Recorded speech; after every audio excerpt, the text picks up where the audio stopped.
الحمدللہ وکفا وسلام علی عبادہ الذین اصطفا اما بعد فاعوذ باللہ من الشیطان الرجیم بسم اللہ الرحمن الرحیم رب اشرح لی صدری ویسر لی امری واحلل عقدۃ من لسانی یفقہوا قولی واجعل لی وزیرا من اہلی اللہم فقہنا فی الدین رب زدنی علما اللہم انا نسألک علما نافعا رزقا طیبا وعملا متقبلا اللہم انفعنی بما علمتنی وعلمنی ما ینفعنی وزدنی علما اللہم ارنا الحق حقا وارزقنا اتباعہ وارنا الباطل باطلا وارزقنا اجتنابہ آمین ثم آمین۔ سورہ مومنون آیت نمبر 11 تک ہم نے کر لیا تھا، آج آیت نمبر 12 سے کریں گے۔ اعوذ باللہ من الشیطان الرجیم وَلَقَدْ خَلَقْنَا الْإِنسَانَ مِنْ سُلَالَةٍ مِّن طِينٍ ثُمَّ جَعَلْنَاهُ نُطْفَةً فِي قَرَارٍ مَّكِينٍ۔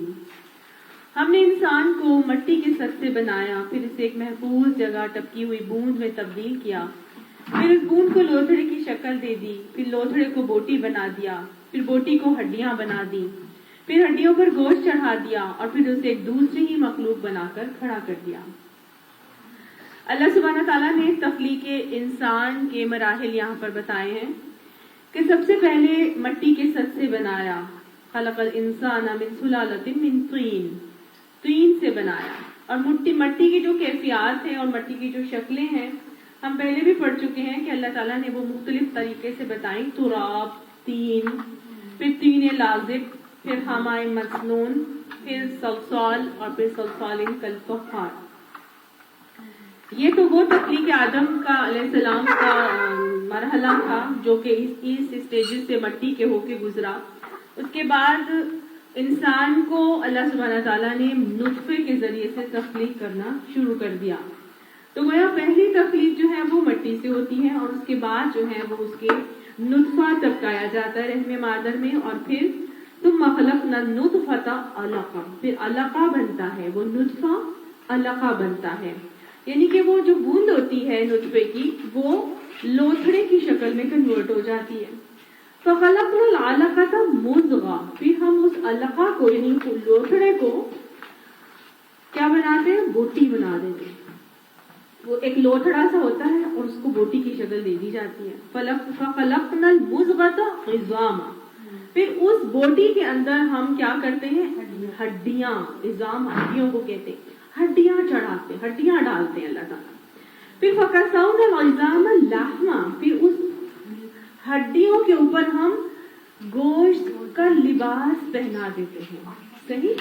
تو گویا اللہ سبحانہ تعالیٰ نے تخلیق انسان کے مراحل جو رحم مادر میں ہوتے ہیں، ایک سٹیج کے بعد دوسری، دوسری کے بعد تیسری، تیسری کے بعد چوتھی، چوتھی کے بعد پانچویں، ہر سٹیج کا یہاں پہ تذکرہ کر دیا۔ قرآن 1450 سال تقریباً پہلے نازل ہوا۔ اس زمانے میں کسی کو معلوم نہیں تھا کہ انسان جب رحم مادر میں تخلیق پا رہا ہوتا ہے تو ان مراحل سے گزر رہا ہوتا ہے۔ یہ تو آہستہ آہستہ جب سائنٹیفک ریسرچز ہوئی تو معلوم ہوا، اور پھر وہ 3D الٹرا ساؤنڈ ہے اور 4D الٹرا ساؤنڈ بھی آ گیا، اور ہر چیز ہمیں پتہ چلتا جا رہا ہے کہ اس طرح سے انسان کی تخلیق ہو رہی ہوتی ہے۔ اور ایگزیکٹلی اس علم کو ایمبریولوجی کا علم کہتے ہیں، اور ایمبریولوجی کے علم میں ایگزیکٹلی اسی طرح سے انسان کی تخلیق ہوتی ہے۔ آپ دیکھیں یہ جو ہمارے قرآن ہے یہ صرف اور صرف ہماری ریلیجس کتاب نہیں ہے بلکہ ایک سائنٹیفک کتاب بھی ہے۔ اللہ سبحانہ تعالیٰ نے اس میں مجھے اور آپ کو سائنس کی بے پناہ چھپی ہوئی باتیں جو ہیں وہ اس میں سمو کر رکھ دی ہیں، اور ہم نے بہت ساری جگہوں پر اس کو ڈیٹیل سے دیکھا۔ سائنٹیفک ریسرچز بعد میں ہوتی ہیں لیکن اللہ سبحانہ تعالیٰ کا حق ہے اور اس کا کلام بھی حق ہے، اور ہر چیز اللہ سبحانہ تعالیٰ نے جس ڈیٹیل سے یہاں پر بتائی، جب اس کے اوپر اسٹڈی کیا گیا اور ایمبریولوجی کے جو ماہر ہیں انہوں نے انہوں نے جب اپنی کتاب لکھی تو باقاعدہ قرآن کے پورے آیات سے انہوں نے حوالے دے دے کر اس میں لکھا ہے کہ یہ اللہ سبحانہ تعالیٰ نے، حالانکہ وہ مسلمان نہیں تھے اور بعد میں پھر انہوں نے اسلام بھی قبول کر لیا. تو اللہ سبحانہ تعالیٰ نے یہ کتاب میرے اور آپ کی ہر چیز کی اس میں اللہ تعالیٰ نے بتائی چیزیں. یہ ہماری سائنس بھی بتاتی ہے, یہ ہمیں معاشرت بھی سکھاتی ہے, یہ ہمیں معیشت کے طریقے اور اصول بھی بتاتی ہے, یہ ہمارے لیے طب کی بھی بہترین گائیڈنس پرووائڈ کرتی ہے, عبادات کے طریقے بھی بتاتی ہے. ضرورت کس بات کی ہے کہ ہم اپنی زندگیوں میں اس سے وہ تمام چیزیں حاصل کرنے والے ہوں. جب تک ہم ان کو پڑھیں گے نہیں, جب تک ان کو سمجھیں گے نہیں, ان کی گہرائی میں نہیں اتریں گے, ہم اس کے خزانے جو ہے وہ سمیٹ نہیں سکتے جتنے اللہ تعالیٰ نے اس میں پنہاں میرے اور آپ کے لیے رکھے ہیں. اللہ تعالیٰ فرماتے ہیں کہ ثم انشأناه خلقا آخر, پھر اس کے بعد ہم تمہیں ایک نئی ہی مخلوق بنا کے کھڑا کر دیتے. کہاں ایک قطرہ ٹپکایا جاتا ہے گندے پانی کے سطح سے اللہ نے چلایا, اور اس کے بعد ایک نیا ایک بچہ جہاں انتہائی خوبصورت جیتا جاگتا فل آزاد سمیت اللہ سبحانہ تعالیٰ ایک نئی مخلوق بنا دیتا ہے. اور پھر جب وہ نئی مخلوق دنیا میں آتی ہے تو دنیا میں آنے کے بعد مختلف سٹیجز سے, پھر وہ بچپن, پھر وہ لڑکپن, پھر وہ جوانی, پھر وہ بڑھاپا, اور وہ کون سے سٹیجز سے گزارتا ہے. تو جو رب ایک بوند سے ایک انسان کو تخلیق کر سکتا ہے, پھر وہی ایک بچہ اور ایک بڑا اور بوڑھا ہو جاتا ہے. تو جس رب کے لیے یہ چیز کرنا انتہائی آسان ہے, تو کیا اس کے لیے میرے اور آپ کے دوبارہ پیدا کرنا کوئی مشکل ہے؟ تو مختلف اسٹیجز سے اللہ تعالیٰ گزارتا ہے. بس اللہ فرماتا ہے فتبارک اللہ احسن الخالقین. بس احسن الخالقین ہے, نہایت برکت والا ہے وہ اللہ جو احسن الخالقین ہے. اللہ سبحانہ تعالیٰ میرا اور آپ کا خالق بھی ہے, وہ میرا اور آپ کا خلاق بھی ہے, بہترین ماہر خلاق ہوتا ہے جو بنانے والا بہترین. وہ یہاں فرما رہے احسن الخالقین ہوں, میں بہترین سے بہترین خلاقی کرنے والا ہوں. یہ خلاق کیسا ہے؟ آپ دیکھیے دنیا میں اگر انسان کسی چیز کا خالق ہوتا ہے یا کسی چیز کو بناتا ہے یا موجد ہوتا ہے, تو وہ ہر چیز اس کے پاس مٹیریل پرووائڈڈ ہوتا ہے, را مٹیریل ہوتا ہے, وہ ان چیزوں کو لیتا ہے اور ایک چیز نئی بنا دیتا ہے. ایسے ہی کرتے ہیں. لیکن اللہ سبحانہ تعالیٰ کیسا خالق ہے؟ احسن الخالقین, ماہر خلاق. وہ کیسا ہے کہ وداؤٹ اینی را مٹیریل, وہ را مٹیریل بھی خود ہی پرووائڈ کرتا ہے. اپنی تخلیق کے لیے را مٹیریل بھی وہ خود ہی پرووائڈ کرتا ہے. ہم جو چیزیں بناتے ہیں تو ہمارے پاس را مٹیریل دنیا میں موجود ہوتے ہیں, لیکن رب کائنات فاطر ہے. فاطر وہ ہستی کو کہا جاتا ہے کہ جو بغیر کسی را مٹیریل کے ایک نئی ہی چیز بنا کے کھڑا کرتے. تو را مٹیریل کیا تھا؟ ایک بوند جو ہے وہ نطفہ, اور وہ اللہ سبحانہ تعالیٰ نے خود ہی دیا, وہ خود ہی بنایا اس نے وہ بھی, اور اس سے کہاں سے کہاں کیا سے کیا اللہ سبحانہ تعالیٰ نے بنا دیا. آپ دیکھیں اسٹرکچر بھی وہی بناتا ہے, ماڈلنگ بھی وہی کرتا ہے اس چیز کی, پھر وہ فریم ورک بھی وہی بناتا ہے, ماڈیول بھی وہی بناتا ہے, را مٹیریل بھی وہی پرووائڈ کرتا ہے, اور ایک انتہائی خوبصورت تخلیق کو بنا کے میرے اور آپ کے سامنے لے کے آ جاتا ہے. یہ ہے وہ احسن الخالقین. آپ دیکھیں اس کی جو تخلیق ہے وہ بالکل پرفیکٹ ہوتی ہے, بے عیب ہوتی ہے. دنیا میں انسان مختلف چیزیں بناتا ہے, مختلف چیزیں ایجاد کرتا ہے, تو ہوتا یہ ہے آج ایک ماڈل آیا, اس میں کوئی نہ کوئی عیب اور نقص نکل آتا ہے, اور اگلے سال یا 2 سال کے بعد اس کے اندر ایک نیا ماڈل آ جاتا ہے. ہوتا ہے کہ نہیں ہوتا؟ کمپیوٹرز لے لیں آپ, موبائلز لے لیں آپ, گھڑیاں لے لیں, جو دنیا بھر کی چیزیں لے لیں, آپ کو اس میں ایڈوانسمنٹ کرنی پڑتی ہے کیونکہ اس میں کوئی نہ کوئی عیب نکل آتا ہے اور آپ پہلے سے زیادہ بہتر بناتے ہیں. لیکن رب کائنات جب کوئی چیز بناتا ہے تو وہ بغیر عیب کے بناتا ہے. جیسا اس نے پہلے بنایا تھا آج بھی ویسا ہی بنا رہا ہے, بغیر کسی عیب کے. یہ ہے احسن الخالقین کا معاملہ. پھر وہ جب بناتا ہے تو ایک ایک اللہ تعالیٰ کی تخلیق کی ایک ایک چیز کو دیکھ لیجئے, وہ کیسے وہ بناتا ہے. ہمارے اعضاء جو اس نے بنائے ہیں, وہ ایک ایک اس کو اگر ہم لے لیں تو ہم آپ یقین کریں کہ ہم اس کو بیان ہی نہیں کر سکتے. ہمارے وہ ہاتھوں کی انگلیاں لے لیں, اگر آپ اس پہ جو پائی جانے والی لکیریں ہیں, یہ ایک ہاتھ کی لکیر یعنی ایک انگلی کی جو لکیر ہے وہ دوسری انگلی سے ملتی نہیں ہوتی, دوسری تیسری سے بھی مختلف ہوگی, اور 10 انگلیوں کی 10 لکیریں ایک دوسرے سے مختلف ہوں گی. اور نہ صرف یہ ایک انسان کی بلکہ دنیا میں پائے جانے والے تمام انسانوں کے 10 انگلیوں کی لکیریں دوسرے ہاتھوں سے ملتی نہیں ہوں گی, اور نہ ہی کسی دوسرے انسان سے ملتی ہوں گی, بلکہ دنیا میں آج تک جتنے بھی لوگ آ چکے ہیں کسی کی کسی کے ساتھ فنگر پرنٹس ملتے نہیں. کیسی خوبصورت خاص. پھر اور تو اور یہ جو ہمارے آنکھوں کے اندر کا کورنیا ہے، آج تو اس کو باقاعدہ طور پر آئیڈینٹیفیکیشن کے لیے استعمال کیا جاتا ہے. ہماری آنکھوں کے اندر جو کورنیا ہے، یہ کورنیا دوسرے انسان کے کورنیا سے بالکل میچ نہیں کرتا. اور اب آپ جائیں ایئرپورٹس پر تو وہ جا کے آپ کی آئی کا اسکین کرتے ہیں اور وہ زندگی بھر کسی اور کے ساتھ وہ ملی. رب کائنات کو پتا تھا کہ ان لوگوں نے اس طرح کی سیکیورٹی سسٹمز کرنے ہیں تو ایک کا کورنیا دوسرے کے ساتھ کبھی بھی میچ نہیں ہوگا. یہ ایسی تخلیق ہے اللہ سبحانہ تعالیٰ کی، بہترین صلاحیتیں اس کے اندر، بہترین تخلیق کے معاملات. اللہ سبحانہ تعالیٰ فرماتا ہے کہ یہ چیزیں میں نے تمہارے لیے بنائی، ایک ایک اپنی جسم کے اس کو تم دیکھ لو. آپ یقین مانیے کہ انسان کی جو ہیومن باڈی ہے یہ اللہ کی پہچان کا ایک بہت خوبصورت شاہکار ہے. ایک ایک عضو کو دیکھ لیجیے. اگر ہم دیکھیں چھوٹا سا، میں آپ کو مثال دوں جو کہ ہر کسی کو اب تو اس کے بارے میں علم بھی ہوگا کہ جب کڈنی فیل ہو جاتے ہیں تو کڈنی فیل ہونے کے بعد کیا کیا جاتا ہے؟ ڈائلیسس کیا جاتا ہے.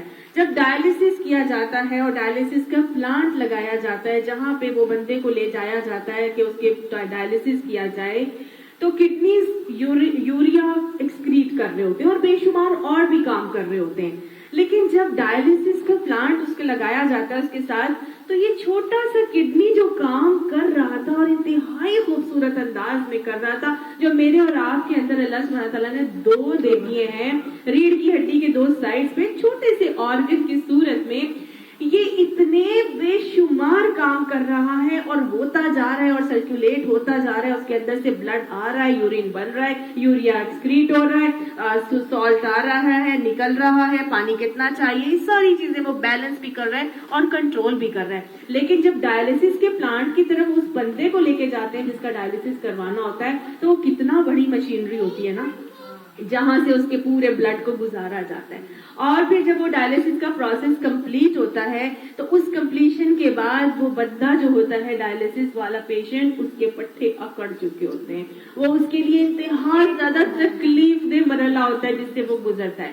اللہ سبحانہ تعالیٰ کی کیا تخلیق ہے کہ وہ ہماری پوری باڈی کے اندر وہ بلڈ سرکولیٹ بھی ہو رہا ہے، نہ ہمارے پٹھے کھینچتے ہیں، نہ ہمارا پانی کی کمی ہوتی ہے، یوریا بھی ایکسکریٹ ہو جاتا ہے. تو ایک چھوٹا سا آرگن جو اس کڈنی کی صورت میں نے آپ کو بتایا، اور یقین کریے ہمارا ابھی پورا کڈنی کام بھی نہیں کر رہا ہوتا.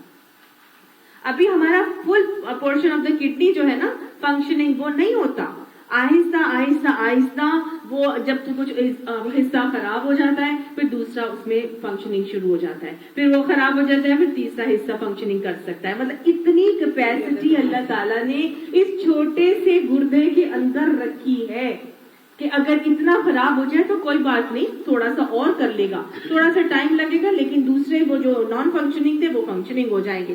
تو یہ اللہ سبحانہ تعالیٰ کی انتہائی خوبصورت تخلیق ہے. اللہ تعالیٰ فرماتے ہیں دیکھو میں ایسا برکت والا اور احسن الخالقین ہوں، یہ میں کیوں بتا رہا ہوں تمہیں؟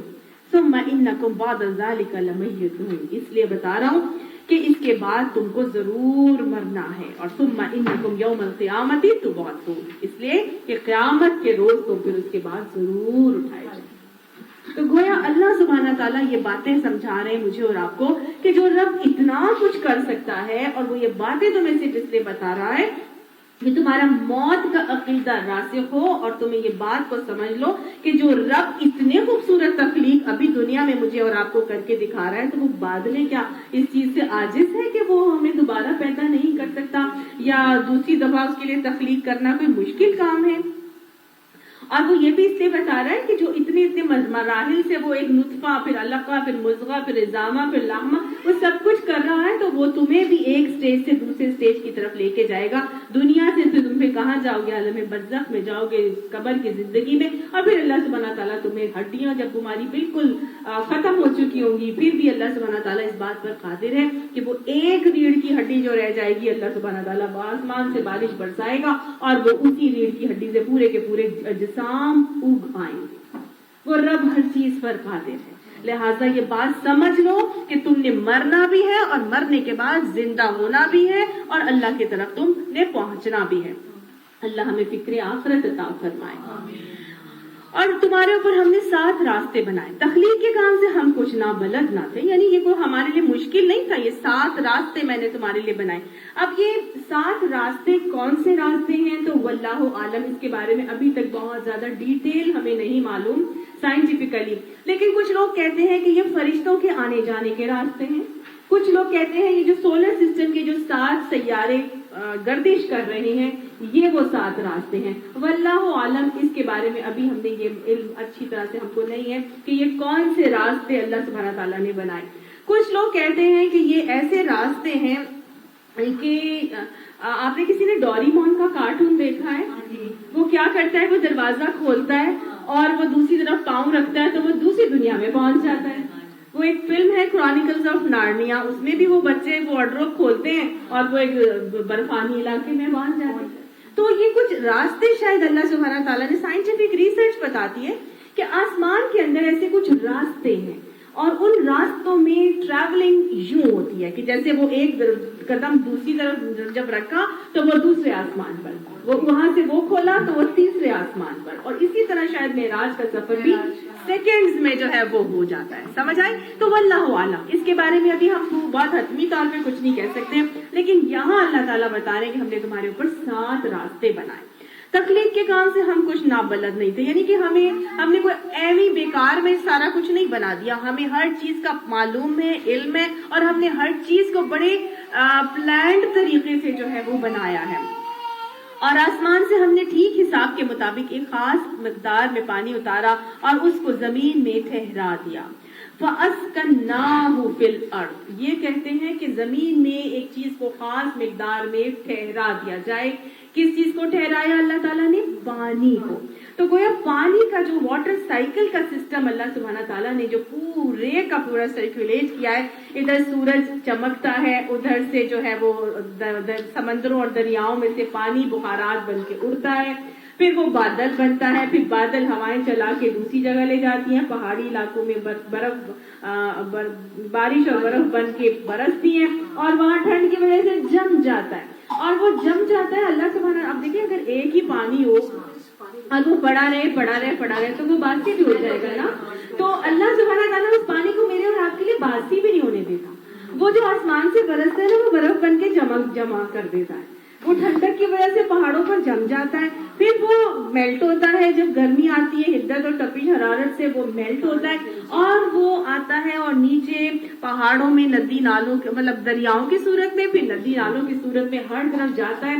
کچھ پانی جو ہے وہ زمین کے نیچے جذب ہوتا چلا جاتا ہے، کچھ بارش برستی ہے تو زمین میں جذب ہو جاتا ہے، کچھ دریاؤں کا پانی زمین میں جذب ہوتا ہے، اور نیچے انڈر گراؤنڈ زیر زمین پانی ایک خاص مقدار میں جو ہے وہ اللہ تعالیٰ اس کو جمع کر دیتا ہے. اور وہ باقاعدہ زمین کے نیچے ایک تہہ ہے، اس کے اندر پانی باقاعدہ طور پر ٹریول بھی کر رہا ہے. ٹھیک ہے. اب یہی پانی جب چاہتا ہے اللہ سبحانہ تعالیٰ اس پانی کو چشموں کی صورت میں، سپرنگز ساروں کی صورت میں اللہ سبحانہ تعالیٰ نکال لاتا ہے باہر. جب اس کا دل چاہتا ہے، جب اس کا حکم ہوتا ہے، جہاں وہ چاہتا ہے تب وہ پانی کو حکم دیتا ہے، وہ پانی وہاں سے نکل آتا ہے. تو یہ پورا کا پورا پانی کا واٹر سائیکل بھی اللہ سبحانہ تعالیٰ کنٹرول کر رہا ہے. یہاں اس نے خاص طور سے بتایا کہ ٹھیک حساب کے مطابق ہم نے پانی اتارا ہے. یعنی اللہ تعالیٰ جب چاہتا ہے، جتنا چاہتا ہے، جہاں چاہتا ہے، اللہ کا حکم ہوتا ہے اور اس پانی کو اتار دیا جاتا ہے.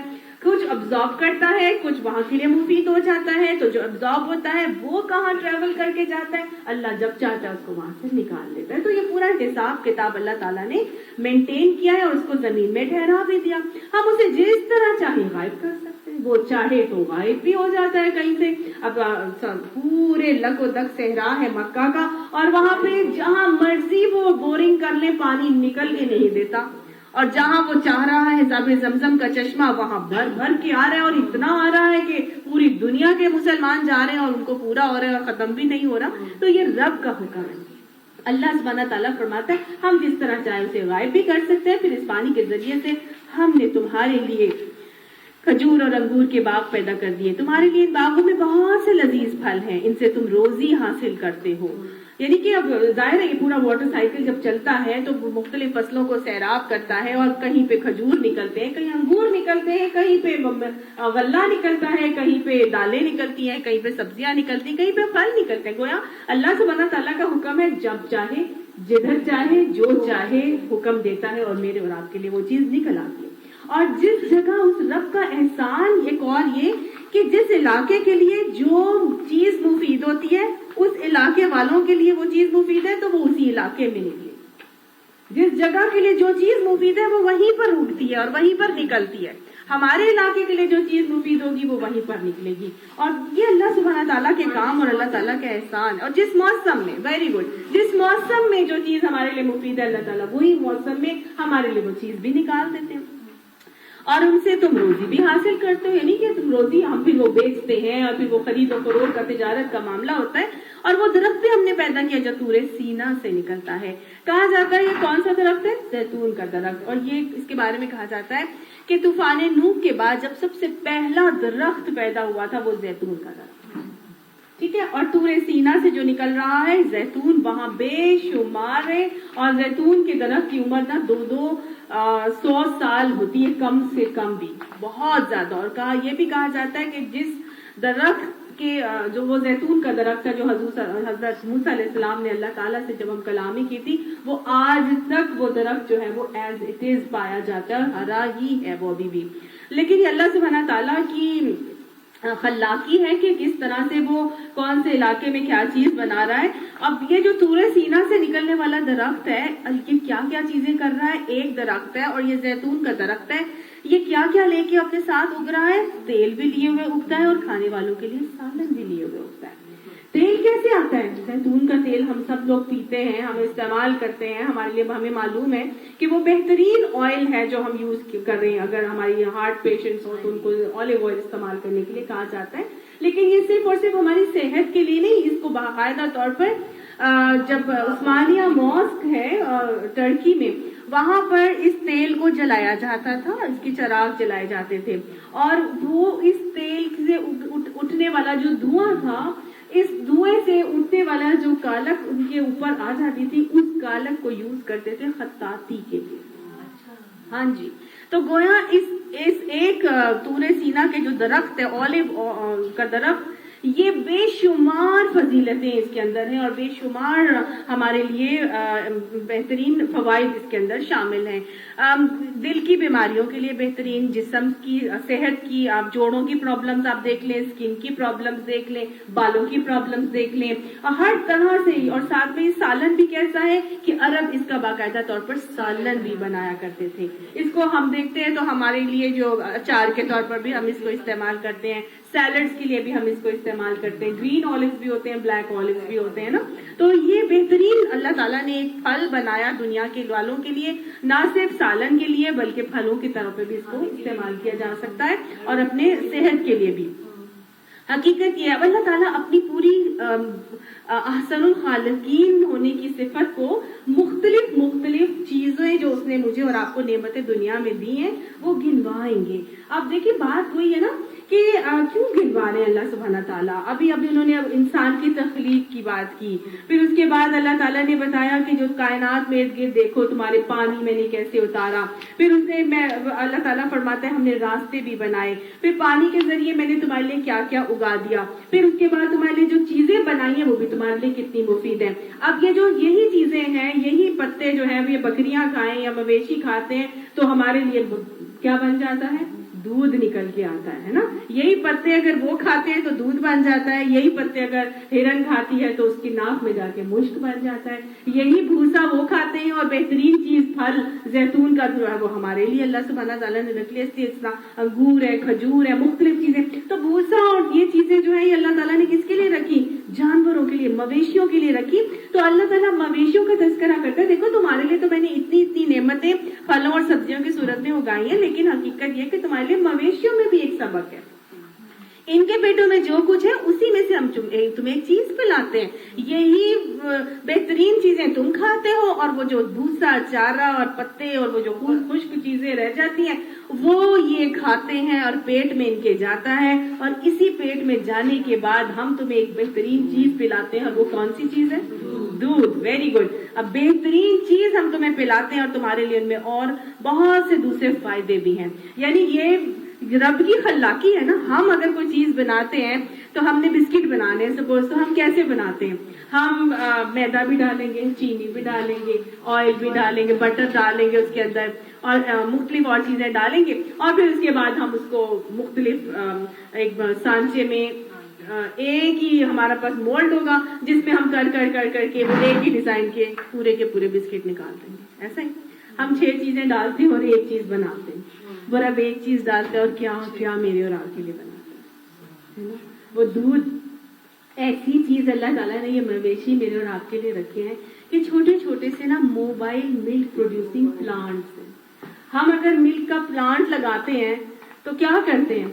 وہاں پر بے شمار سب سے پہلے تو بھینسوں کو باندھتے ہیں, بھینسوں کا ایک پورا باڑا ہوتا ہے, پھر وہاں سے بھینسوں کا دودھ کلیکٹ ہوتا ہے, وہ کلیکٹڈ دودھ کو لایا جاتا ہے, بہت بڑے کنٹینر میں رکھا جاتا ہے, پھر اس کو فورٹیفائڈ کیا جاتا ہے, پھر اس کو ٹیمپریچر ابالا جاتا ہے, مختلف اس کے ساتھ حرارتوں سے گزار کے پروسیسنگ کے بعد اس کو پھر کیا کرتے ہیں, ان کو ڈبوں میں پیک کر کے ہمارے لیے پہنچا دیا جاتا ہے. ٹھیک ہے, ایسا ہی کرتے ہیں.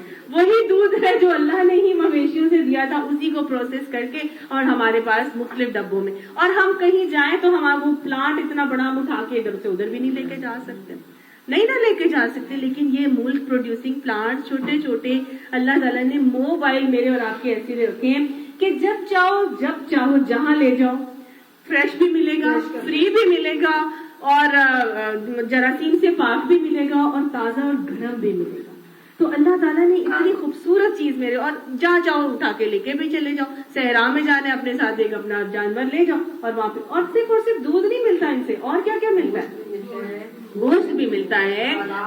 ان کی تو مویشیوں کی تو ایک ایک چیز استعمال ہوتی ہے, سری, پائے, بھیجے, مغز, کیا کیا ہم لوگ ہیں جو ہر چیز ہی ہم اس کے کھا رہے ہوتے ہیں کہ اسپیئر پارٹس تک جو ہے اس کے ہم چھوڑتے نہیں ہیں. ایک ایک چیز مرنے کے بعد بھی یہ ہمیں اپنی اپنی ہر چیز پرووائڈ کر رہے ہوتے ہیں اور ہم کھا رہے ہوتے ہیں. اور تو اور کھال, ان کی جو کھال, پھر چربی, اس سے صابن بن رہا ہے, اور کیا کیا چیزیں ہم کر رہے ہیں استعمال. تو یہ اللہ تعالیٰ نے ایسے مویشی میرے اور آپ کے لیے اپنی بہترین نشانی رکھی ہے کہ اللہ تعالیٰ فرماتا ہے تم ان کو کھاتے بھی اور ان پر کشتیوں پر سوار بھی ہوتے ہو. یعنی تم مویشیوں کو اپنے سواری کے لیے بھی استعمال کرتے ہو, ہے کہ نہیں؟ اور پھر یہی صرف تمہاری سواری نہیں ہے, یہ مویشی اونٹ ہے, گائے ہے, یہ صرف تمہاری سواریاں نہیں بلکہ اور کون سی سواری ہے؟ کشتیاں. کشتی بھی اللہ کی ایک بہترین قدرت کا شاہکار ہے. کیسے وہ پانی میں منوں ٹنوں وزن اٹھا کے اور وہ ایک جگہ سے دوسری جگہ لے جاتی ہے, اور ہم ایک سوئی ڈالیں گے تو وہ پانی میں ڈوب جائے گی, ہے کہ نہیں؟ اللہ کا کتنا بڑا شاہکار ہے نا. اتنی بڑی آپ بال ڈالیں گے تو وہ بال جو ہے وہ بھاری اگر بال ہوگی میٹل کی تو وہ بال نیچے ڈوب جائے گی, اور وہی اگر آپ نے فٹ بال ڈالیں گے تو وہ اوپر ہی اوپر اس کے تیرنا شروع ہو جائے گی. کیا اللہ نے ایک بایوانسی کی ایک فورس اس کے اندر رکھ دی پانی کے اندر, جو پانی کے اوپر ہونے والی چیز کو ٹھہراتی بھی ہے, اگر اس سے حد سے بڑھ جائے تو وہ اس کو ڈبو دیتی ہے. تو یہ اللہ سبحانہ تعالیٰ نے میرے اور آپ کے لیے کشتیاں ایک نشانی کے طور پر سواری کے لیے بھی بنائی. تو یہ ساری چیزیں اللہ سبحانہ تعالیٰ کیوں بتا رہے ہیں؟ کیونکہ اللہ سبحانہ تعالیٰ کی اطاعت ممکن ہی تب ہے جب اللہ سبحانہ تعالیٰ کی صفات کی پہچان ہو, جس کے اندر اللہ کی معرفت آتی ہے, اللہ کی صفات کی پہچان آتی ہے, وہی اپنے رب کو اپنا محسن تسلیم کرتا ہے. اسی کو معلوم ہوتا ہے کہ میرے رب نے میرے لیے کیا کیا احسانات کیا.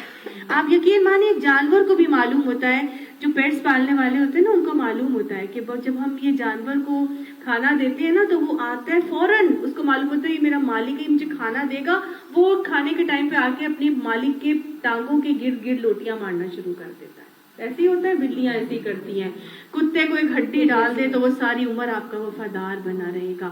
جانوروں کو بھی پتا ہوتا ہے کہ یہ میرا محسن ہے، مجھے کھانا دے گا، تو وہ اس کی فرما برداری کرتے ہیں، اس سے پیار کرتے ہیں، اس کو اپنا محسن تسلیم کرتے ہیں. اور انسان کے بارے میں تو یہ آتا ہے کہ الانسان عبد الاحسان، انسان تو احسان کرنے والے کا غلام ہی ہو جاتا ہے. اور ہم نے دیکھا، ہم جانتے ہیں اس بات کو کہ کوئی ہمارے ساتھ احسان کرتے تو ہم آگے سے کہتے ہیں یار میں ساری عمر اس بندے کا چکا نہیں سکتی، اس نے فلاں وقت پہ میرے ساتھ فلاں کام کیا تھا، اتنا اچھا ہے نا.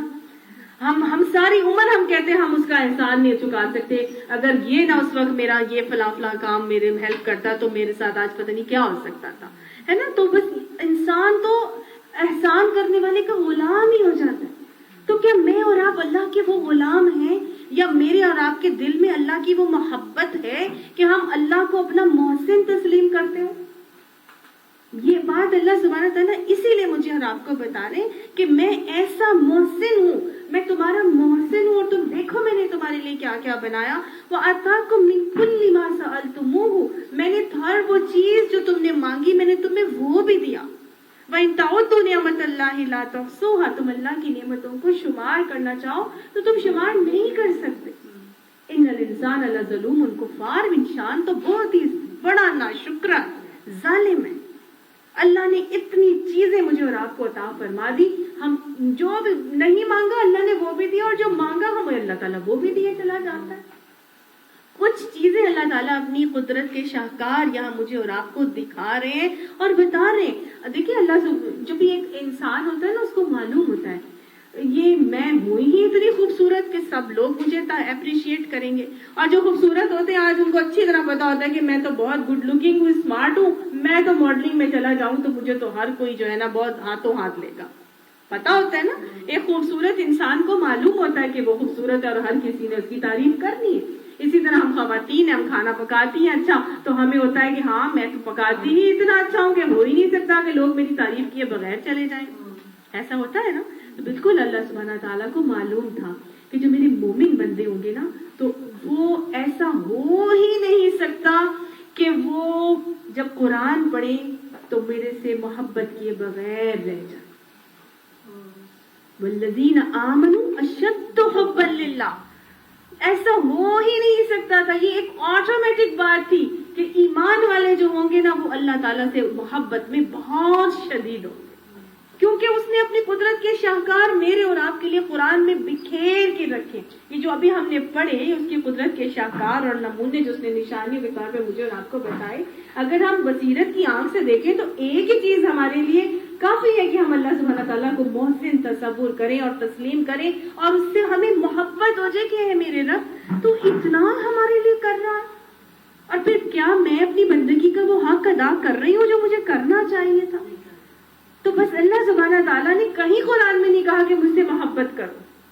اللہ تعالیٰ نے کیا کہا کہ ایسا ہو ہی نہیں سکتا کہ انسان مجھ سے محبت کیے بغیر رہ جائے. تو اس نے صاف کہہ دیا تھا کہ والذین آمنوا اشد حبا للہ، ایمان والے جو ہوں گے وہ اللہ سے محبت میں شدید ترین ہوں گے. اب اللہ کو معلوم تھا کہ جب وہ پڑھیں گے یہ ساری چیزیں، یہ میرے خزانے، یہ میری قدرتوں کے شاہکار، یہ میری جلالیت کے انداز اور نمونے اور میرے رحمانیت کے، تو ایسا ہو ہی نہیں سکتا کہ وہ مجھ سے محبت کیے بغیر رہ جائیں. تو بس یہی اللہ سبحانہ تعالیٰ نے چند احکامات مجھے اور اپنے چند قدرتوں کے شاہکار مجھے اور آپ کو یہاں پر دکھائے، کیونکہ وہ چاہتا ہے کہ ہم اس سے محبت کریں. اور اللہ سے کی اطاعت ممکن ہی نہیں ہے جب تک کہ ہم اللہ سے محبت نہ کریں یا اللہ کا خوف ہمارے اندر نہ ہو. یہ دو ہی چیزیں نا جو انسان کو اطاعت کی طرف لے کے جاتی ہیں. ہمارے بچے ہوتے ہیں چھوٹے، ہم کیا کرتے ہیں؟ ہم انہیں ڈانٹتے ہیں یا ہم انہیں پیار کرتے ہیں. کچھ لوگوں کا انداز ہوتا ہے بچوں کی ٹریننگ کے لیے کہ وہ ان کو پیار ہی سے بس سکھاتے جاتے ہیں، ان سے خوب ڈسکشن کریں گے، باتیں کریں گے اور محبت سے پیار سے ان سے سارے کام کرا لیں گے. کچھ لوگ ہوتے ہیں والدین جو ڈانٹ ڈپٹ کریں گے، سزائیں دیں گے اپنے اولاد کو. تو دو طرح کی اولادیں ہوتی ہیں، جس طرح والدین دو طرح کی، اس طرح اولادیں بھی دو طرح کی. جس اولاد کو پتا ہے کہ جی میں نے اگر غلط کام کر لیا تو میرے ابو نے یا امی نے جو ہے نا مجھے اس کی پنشمنٹ دے دینی ہے، تو وہ کیا ہوگا جب والدین نہیں ہوں گے نا تو وہ چھپ کر وہ کام کر لے گا، کیونکہ اس کو معلوم ہے کہ امی کو ابو کو تو پتا نہیں چلنا، تو بس ٹھیک ہے میں کر لیتا ہوں، آج اس وقت وہ مجھے نہیں دیکھ رہے نا تو ٹھیک ہے کر لو. لیکن جس بچے کو معلوم ہوتا ہے نا کہ کسی وقت بھی میری امی ابو کو پتہ چل گیا کہ میں نے ایسا کام کیا ہے تو وہ ناراض ہو جائیں گے. میں نے ان کو ناراض نہیں کرنا. تو وہ چاہے والدین لاکھوں میل دور بھی ہوں, امریکہ بھی گئے ہوئے ہوں, وہ بچہ غلط کام نہیں کرے گا, کیونکہ وہ نہیں چاہتا کہ وہ اپنے ان والدین سے پیار کرتا ہے نا. تو جب ہم اللہ سے پیار کر کے کوئی عمل کریں گے نا تو ہمارے اندر استقامت بھی آئے گی اور ہمارا پیار, ہمارے عمل کا انداز بھی مختلف ہو جائے گا. پھر وہ بات ہوگی کہ حق تو یہ ہے کہ حق کا دام آنا. پھر تھوڑے پہ اکتفا نہیں کریں گے کہ بس کر لیا نا ٹھیک ہے, امی کو پتہ چل گیا بس میں نے پڑھ لیا نماز. نہیں, پھر کیا ہوگا, پھر انسان کہے گا نہیں, میں امی دیکھیں گی کہ میں زیادہ اچھی نماز پڑھ رہی ہوں, میں تھوڑی سی لمبی کر لیتی ہوں, میں یہ بھی کر لیتی ہوں, اچھا نماز بھی پڑھ لی, اب میں تھوڑا سا قرآن بھی پڑھ لیتی ہوں. مطلب وہ اپنی ماں کو خوش کرنے کی کوشش کرے گی. ایسے ہی ہوتا ہے نا. بالکل ہمارا بھی یہی انداز ہوتا ہے. اگر ہم اللہ سے اس کے خوف کے اوپر کام کریں گے نا تو پھر ہم کم پر اکتفا کریں گے, اور اگر ہم اللہ سے اس سے محبت کر کے کوئی کام کریں گے نا پھر ہمارا دل نہیں بھرے گا. پھر ہم کہیں گے یہ بھی کرتے جائیں, وہ بھی کرتے جائیں, بس میرا رب کسی طرح میرے سے ناراض نہ ہو اور وہ بس میرا رب میرے سے راضی رہے. وہ مائیں جب ناراض ہوتی ہے نا بچوں سے تو بچے منہ موڑ موڑ کے دیکھ, ماما پلیز دیکھ تو لے, ماما پلیز ایک دفعہ دیکھ تو لے. کرتے ہیں نا چھوٹے بچے اپنی ماں کے ساتھ, کیونکہ وہ چاہتے ہیں کہ محبت بھری نگاہ ماں کی اس پر آ جائے, اور جب تک ماں کی محبت بھری نگاہ نہیں آتی وہ بچے کو قرار نہیں آتا. تو بس میرا اور آپ کا یہی معاملہ ہونا چاہیے. ہمارے دلوں میں اللہ کا خوف بھی ہونا چاہیے. اللہ کی کون سا خوف ہونا چاہیے؟ وہ خوف جو محبت کی وجہ سے ہوتا ہے کہ یہ میرے سے ناراض نہ ہو جائے, میرا رب مجھ سے روٹھ نہ جائے, میرا رب نظر رحم مجھ سے پھیر نہ لے. سمجھ آئی نا؟ یہ پیار محبت والا جو خوف ہے نا, یہ جب انسان کے اندر آتا ہے نا تو انسان کے اعمال کی اصلاح بہت حد تک ممکن ہوتی ہے اور آسان بھی ہو جاتی ہے. آگے اللہ سبحانہ تعالیٰ آپ کچھ قوموں کا تذکرہ کر کے فرما رہے ہیں, ہم نے نوح علیہ السلام کو اس کی قوم کی طرف بھیجا. اس نے کہا کہ اے میری قوم کے لوگوں, اللہ کی بندگی کرو, اس کے سوا تمہارے لیے کوئی اور معبود نہیں ہے. ہم دیکھیں گے کہ یہاں پر جو انبیاء کا طریقہ ہے وہ یہی کہ ہر نبی کی دعوت جو ہے وہ یہ ہے کہ اللہ الہ واحد ہے. ٹھیک ہے, شرک سے بری اور توحید کی طرف دعوت. کیا تم ڈرتے نہیں ہو؟ یعنی ہر نبی نے تقوی کا بھی حکم دیا.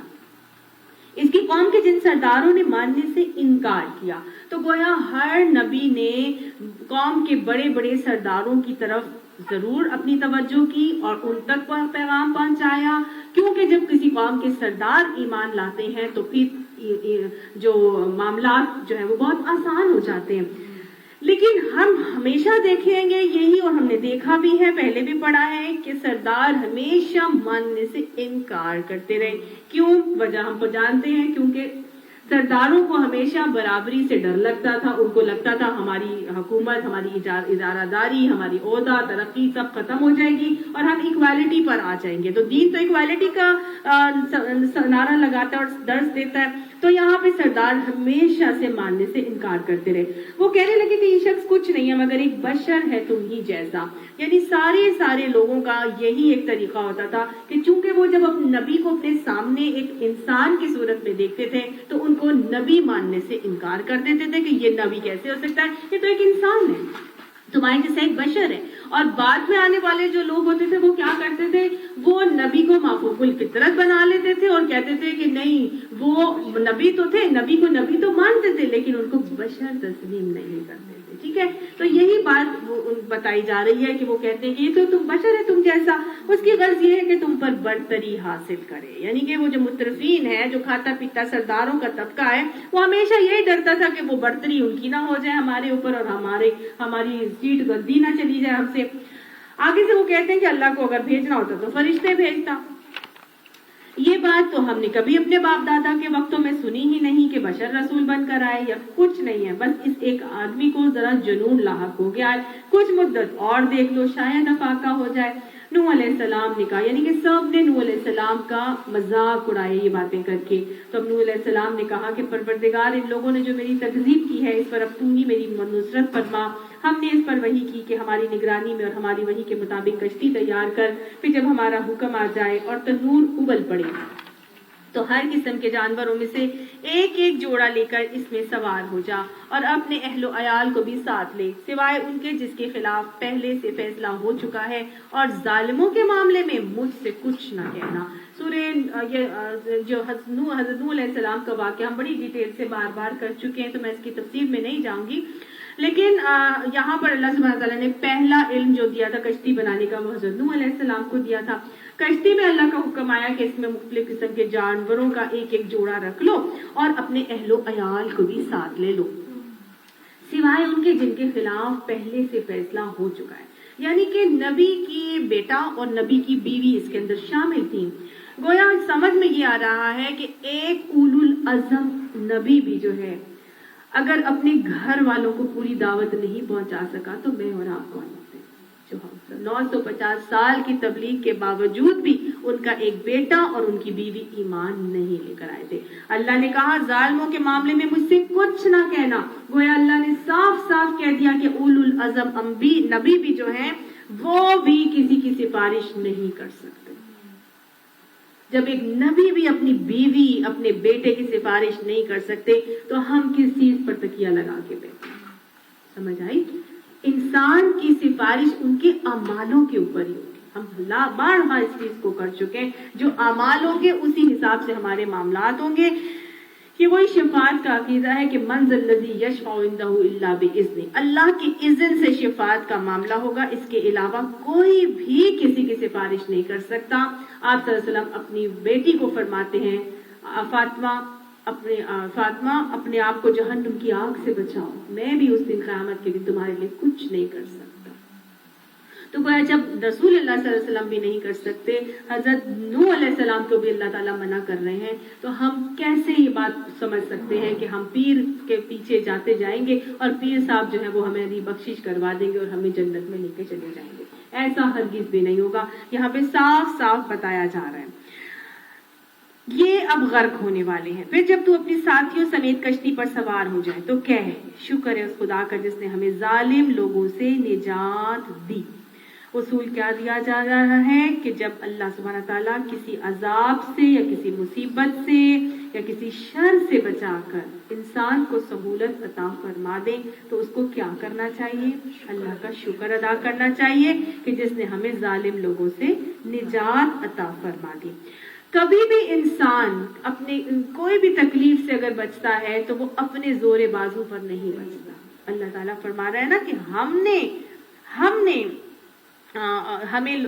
کیا ہے، شکر ہے اس خدا کا جس نے ہمیں ظالم لوگوں سے نجات عطا فرمائی۔ گویا تمہاری پلاننگ سے، تمہارے زور بازو سے، تمہارے تعلقات سے تمہاری تکلیفیں دور نہیں ہوں گی۔ کس سے دور ہوں گی؟ اللہ کی تکلیف سے، اللہ کی وجہ سے ہوں گی، اور اسی رب کا شکر ادا کرو اور کیا کہو کہ پروردگار مجھ کو برکت والی جگہ اتار اور تو بہترین جگہ دینے والا ہے۔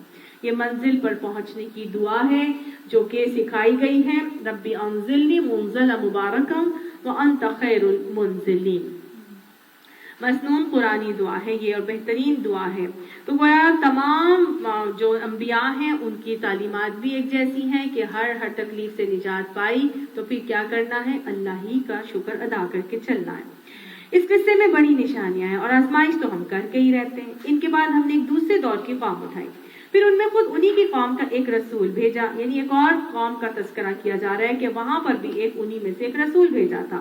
اب یہ جو بھیجا گیا رسول، ان کا بھی طریقہ بالکل وہی ہے جو حضرت نوح علیہ السلام کا، جس نے انہیں دعوت دی کہ اللہ کی بندگی کرو، تمہارے لیے اس کے سوا کوئی معبود نہیں ہے، کیا تم ڈرتے نہیں ہو؟ اس کی قوم کے جن سرداروں نے ماننے سے انکار کیا اور آخر کی پیشی کو جھٹلایا، جن کو ہم نے دنیا کی زندگی میں آسودہ کر رکھا تھا، وہ کہنے لگے کہ یہ شخص کچھ نہیں ہے مگر ایک بشر ہے تمہیں جیسا، جو تم کھاتے ہو وہ یہ کھاتا ہے، جو تم پیتے ہو وہ یہ پیتا ہے۔ اب اگر تم نے اپنے ہی جیسے ایک بشر کی اطاعت قبول کر لی تو تم تو بڑے ہی گھاٹے میں رہے۔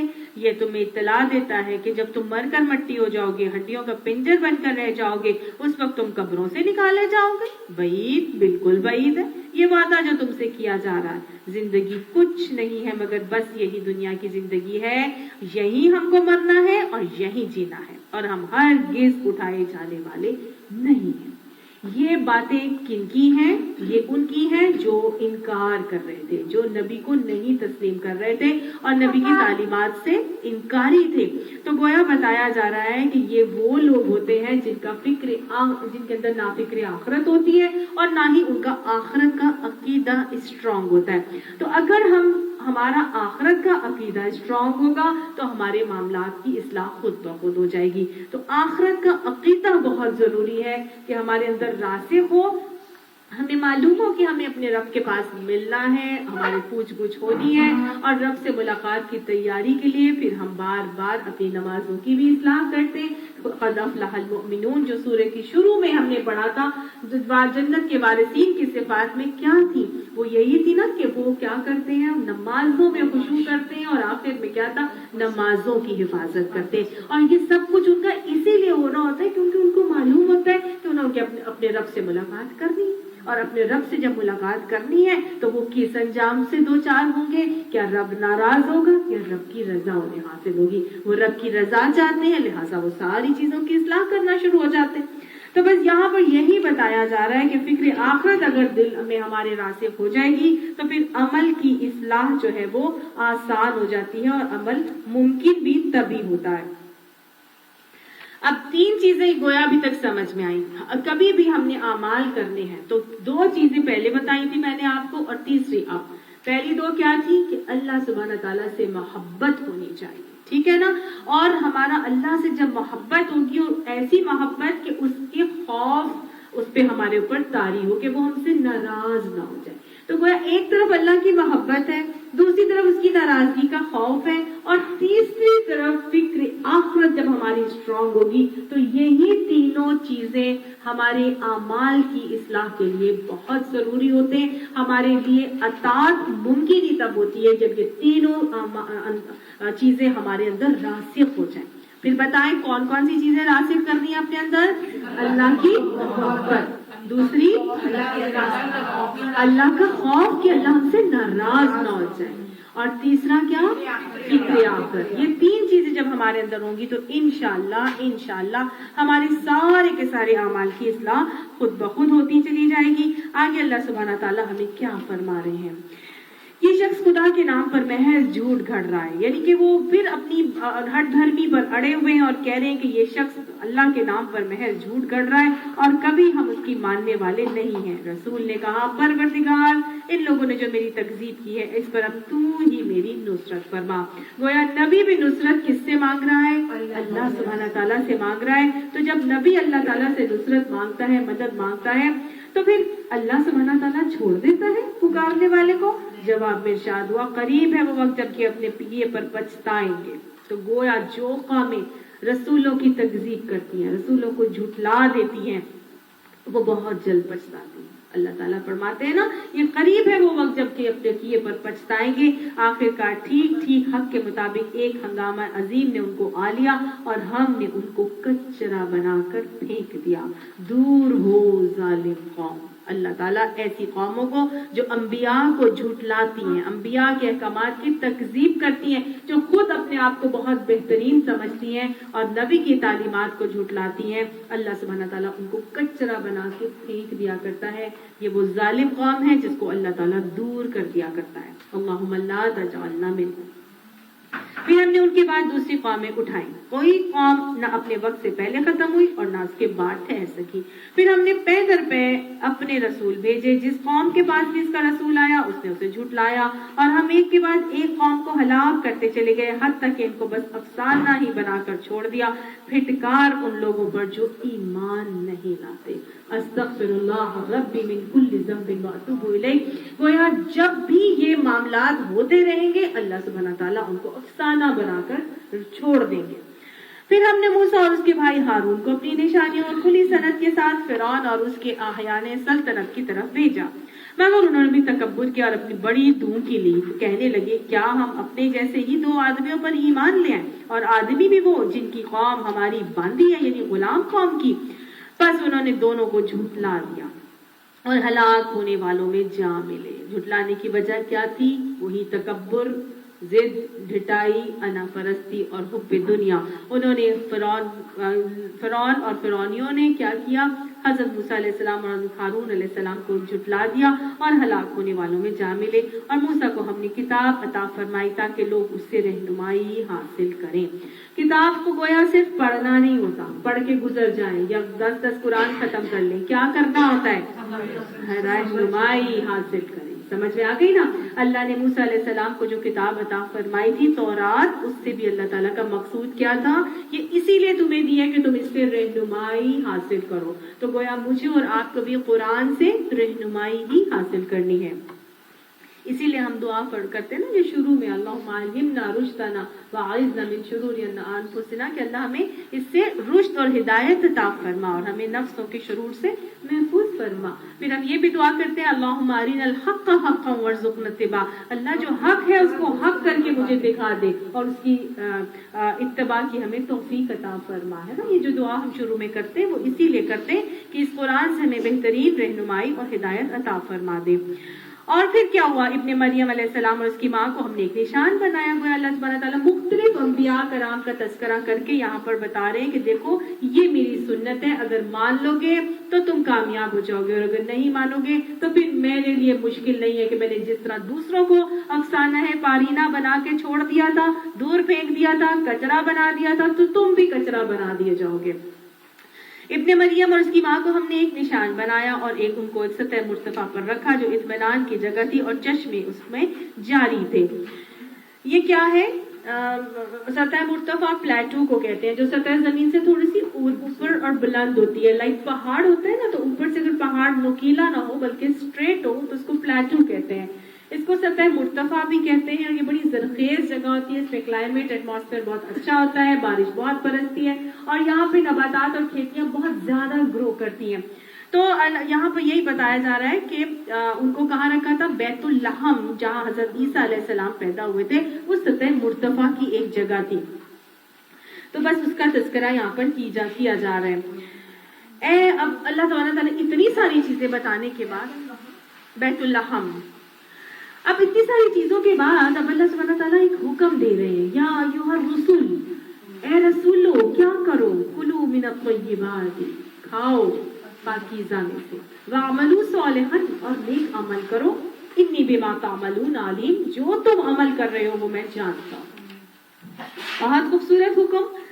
یاد رکھیے گا ہماری شریعت میں کھانے پینے کی پابندی نہیں، کھانے پینے کی مناہی نہیں ہے، یعنی کھانے پینا منع نہیں کیا گیا ہماری شریعت میں. یہاں تو حکم آ رہا ہے کلوا من الطیبات، یہ رسولو کھاؤ پاکیزہ میں سے کھاؤ. شریعت میں کھانا پینا برا نہیں ہے، برا نہیں سمجھا جاتا بلکہ پسندیدہ سمجھا جاتا ہے. اللہ تعالیٰ نے یہ مویشی، یہ غلے، یہ کھجوریں، یہ پھل، یہ سبزیاں، یہ کس کے لیے بنائی ہیں؟ میرے اور آپ کے لیے بنائی ہے نا. اللہ نے پورا دسترخوان بنایا ہے اور میرے اور آپ کے لیے ہر طرف یہ چیزیں بکھیر کے رکھ دی ہیں، اور پھر ہمیں کہہ دیا ہے کہ اس کو کھاؤ. اور یہ کھانا پینا باقاعدہ عبادت بنا دیا گیا ہے. اگر ہم کھاتے ہیں اس لیے کہ جی اس سے ہم اپنی کھوئی ہوئی توانائی کو بحال کریں گے، ہم اپنی صحت اچھی رکھیں گے، اس لیے کھاتے ہیں کہ وہ چیزیں کھائیں جو ہمارے نبی کھاتے تھے، تو وہ چیزیں مرغوب غذائیں اپنی بھی مرغوب کر لیں تو باقاعدہ اجر و ثواب اور زیادہ بڑھ جائے گا. اگر سنت طریقوں کو، سنت چیزوں کو ہم اپنائیں گے تو گویا یہ تو اللہ تعالیٰ نے اجر سمیٹنے کے ذریعے بھی بنائے اور طریقے بھی بتائیں.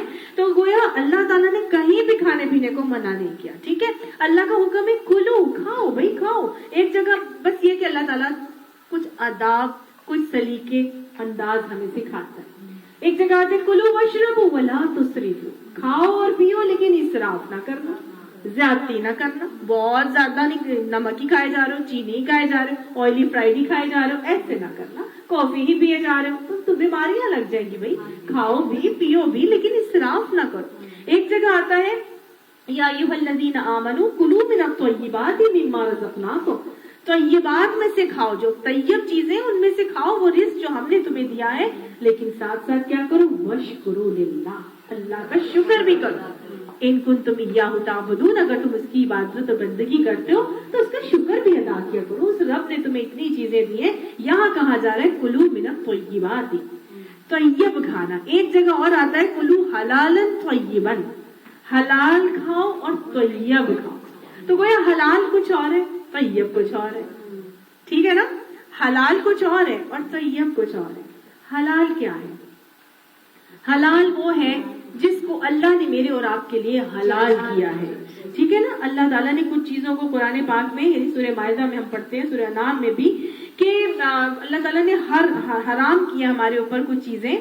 اور وہ حرام کیا کی تھی؟ انما حرم علیکم المیتۃ والدم واللحم الخنزیر وما احل لغیر اللہ. یعنی کہ اللہ تعالیٰ نے مردار اور خون اور سور کا گوشت اور جو غیر اللہ کے نام پر کیا گیا، اور اس کے علاوہ وہ وما ذبح علی النصب، جو آستانوں پر ذبح کیا گیا اللہ کے نام کے علاوہ کسی، وہ سب چیزیں اللہ تعالیٰ نے میرے اور آپ کے لیے حرام کی. اس کے علاوہ جتنی چیزیں ہیں وہ سب اللہ تعالیٰ نے حلال کر دی ہے نا. اور حلال کی فہرست میں اللہ تعالیٰ نے مجھے اور آپ کو باقاعدہ طور پر مویشی گنوائے بھی کہ کون کون سے مویشی تمہارے لیے میں نے حلال کیے. ہم بڑی ڈیٹیل سے اس کو پڑھ کے آ چکے ہیں، اس کی تفسیر میں اب میں دوبارہ نہیں جا رہی. لیکن اللہ سبحانہ تعالیٰ ہمیں حلال کہہ رہا ہے کہ حلال کھاؤ.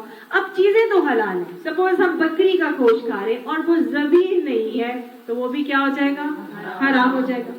اگر وہ ذبیح بھی ہے اور بکری کا گوشت بھی ہے لیکن وہ حلال کمائی سے نہیں لیا گیا تو وہ کیا ہو جائے گا؟ وہ بھی حرام ہو جائے گا. سمجھ میں آ گئی نا؟ تو حلال کن کن چیزوں میں آتا ہے کہ وہ چیز بھی حلال ہو جو اللہ تعالیٰ نے مجھے اور آپ کے لیے جائز کی، اور حلال آمدنی سے بھی حاصل کی گئی ہو. ٹھیک ہے؟ تو وہ حلال ہے. طیب کیا ہے؟ پاک، صاف ستھری، گویا گلی سڑی نہ ہو، کنٹامینیٹڈ نہ ہو، پلیوٹیڈ نہ ہو، مکھیاں بن بنا نہیں رہی ہو. کیوں اللہ تعالیٰ نے یہ حکم دیا؟ کیونکہ اللہ نہیں چاہتا نا کہ میں اور آپ بیمار ہو جائیں. مومن کی صلاحیت ہے، مومن کا ٹائم بہت قیمتی ہے. اللہ تعالیٰ نہیں چاہتا کہ ان مومن کا ٹائم جو ہے وہ ضائع ہو جائے. لہٰذا اللہ سبحانہ تعالیٰ ہمیں حکم دیتا ہے کیا کھاؤ؟ طیب کھاؤ، پاکیزہ کھایا کرو. اور جب پاکیزہ کھاؤ گے تو جو چیزیں کھاؤ گے نا اس کا اثر بھی ہوگا. کھانے کی تاثیر ہوتی ہے نا، کھانے کی تاثیر ہوتی ہے. جب بکریاں پالنے سے اتنا فرق پڑ جاتا ہے آپ کے اوپر، گھوڑے پالنے والوں کے اندر تکبر آ جاتا ہے، بکریاں پالنے والے کے اندر عاجزی آ جاتی ہے، پالنے سے اتنا فرق پڑ جاتا ہے حدیث کے مطابق، تو کھانے سے کتنا اثر آتا ہے نا. تو اسی لیے کہا گیا کہ کلوا من الطیبات واعملوا صالحا. طیب کھاؤ گے تو تمہاری سوچیں بھی طیب ہوں گی. طیب اندر جائے گا تو سوچیں پاکیزہ ہوں گی، کام حلال ہوں گے، کام صاف ستھرے ہوں گے. اور پاکیزگی الطہور شطر الایمان، پاکیزگی تو نصف ایمان ہے. تو جب تمہارے اندر پاکیزہ چیزیں آئیں گی، صاف ستھری آئیں گی، تو تمہاری سوچ بھی صاف ہوگی، تمہاری زبان بھی صاف ہوگی، تمہاری نیتیں بھی صاف ہوگی، تمہاری نگاہیں بھی صاف ہوگی، تمہارے اعمال بھی صالح ہو جائیں گے. سمجھ میں آئی؟ گندے کھاؤ گے، سڑے ہوئے کھاؤ گے تو پھر تمہارے اعمال بھی سڑے ہوئے آئیں گے، تمہاری نیتیں بھی سڑی ہوئی ہو جائیں گی، وہی غلیظ ہو جائیں گی، وہی غلاظت سے بھرپور ہو جائیں گی. تو گویا کیا ہے؟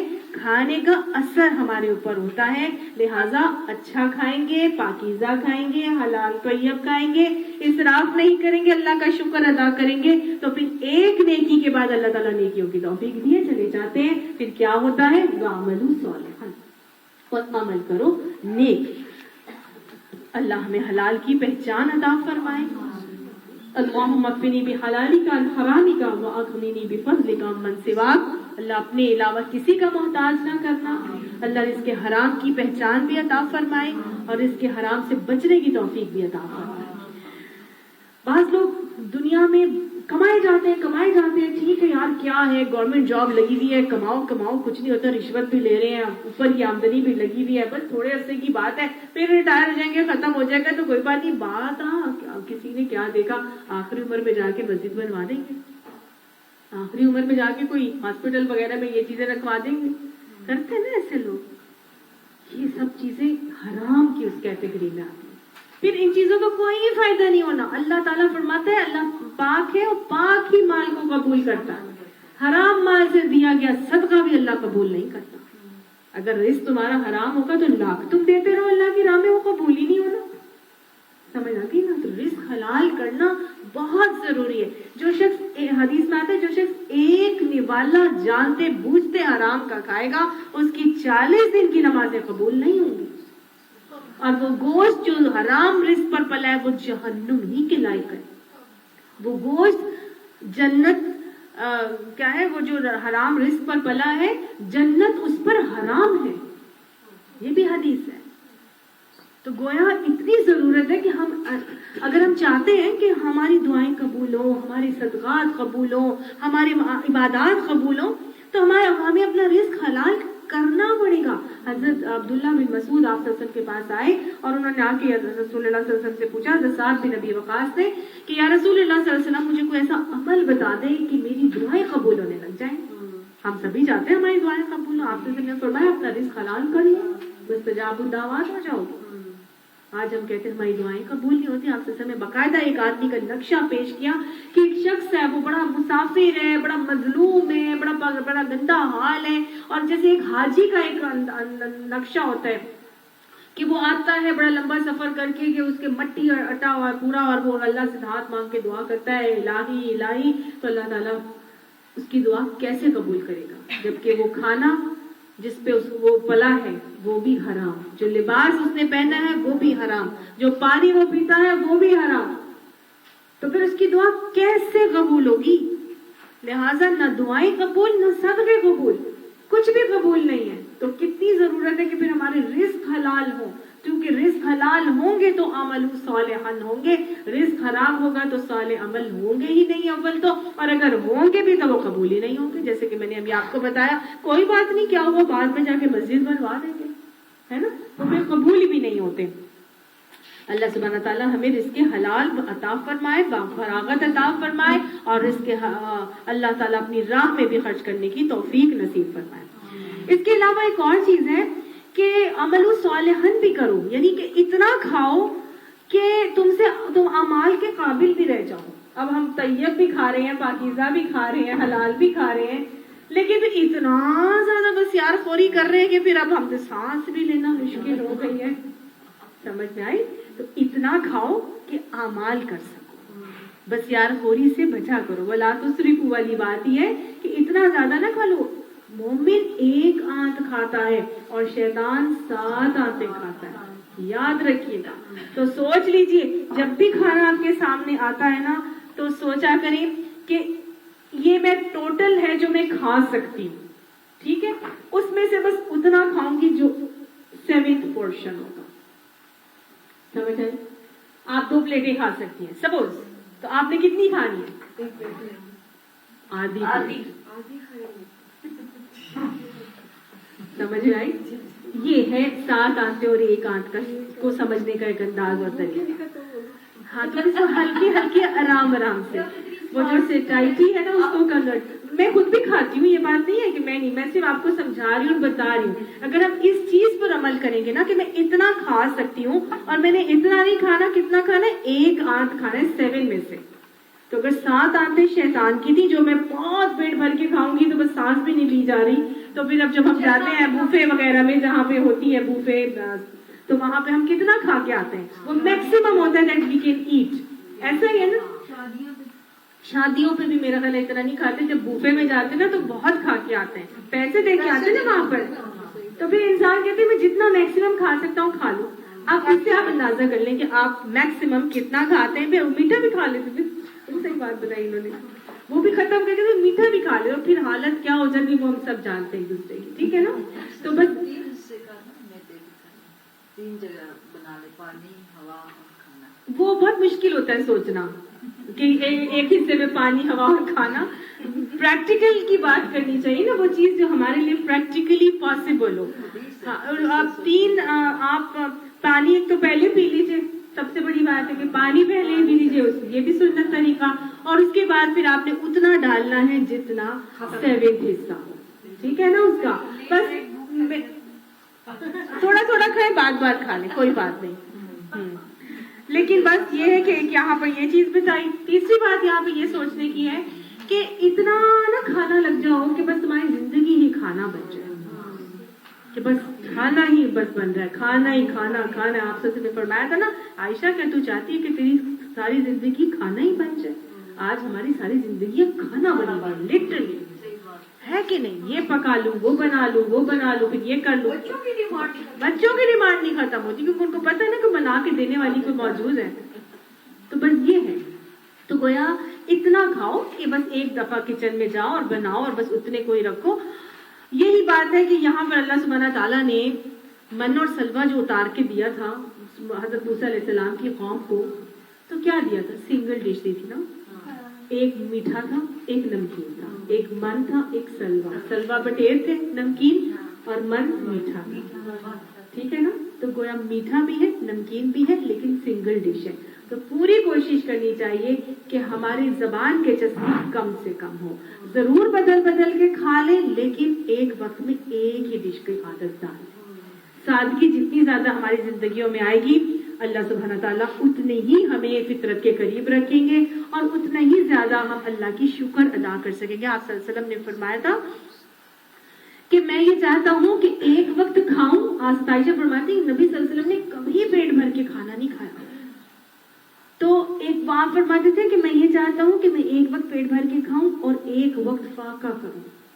اور جب میں فاقہ کروں تو میں اللہ سبحانہ تعالیٰ کے ہاں گڑ گڑاؤں اور عاجزی کروں اور دعا کروں اور اللہ سے مانگوں. اور پھر جب اللہ سبحانہ تعالیٰ مجھے کھانے کو اگلے ٹائم دے دے تو پھر میں اللہ کا شکر ادا کروں. سمجھ آتی؟ تو جب نہیں ہوگا تبھی شکر ہوگا نا. جب آتا ہی جا رہا ہے تو پھر تو ہم تو جی بڑا فضل ہے، اللہ نے ہمارے اوپر بڑا فضل کیا ہے، ہم تو ہیں ہی اس قابل. پھر انسان تکبر میں آتا جاتا ہے اور پھر ہر قسم کی غلط چیزوں کی طرف انوالومنٹ شروع ہوتی چلی جا رہی ہے. اللہ تعالیٰ فرماتے ہیں انی بما تعملون علیم، میں جانتا ہوں جو عمل تم کر رہے ہوگے، لہٰذا اتنا ہی کھانا کہ اعمال نیک ہونے کے قابل ہو جاؤ. تمہارے ہر عمل کو میں دیکھ رہا ہوں. اللہم اعنی علی ذکرک و شکرک و حسن عبادتک، اللہم اجعلنی صبورا واجعلنی شکورا، اللہم حاسبنا حسابا یسیرا.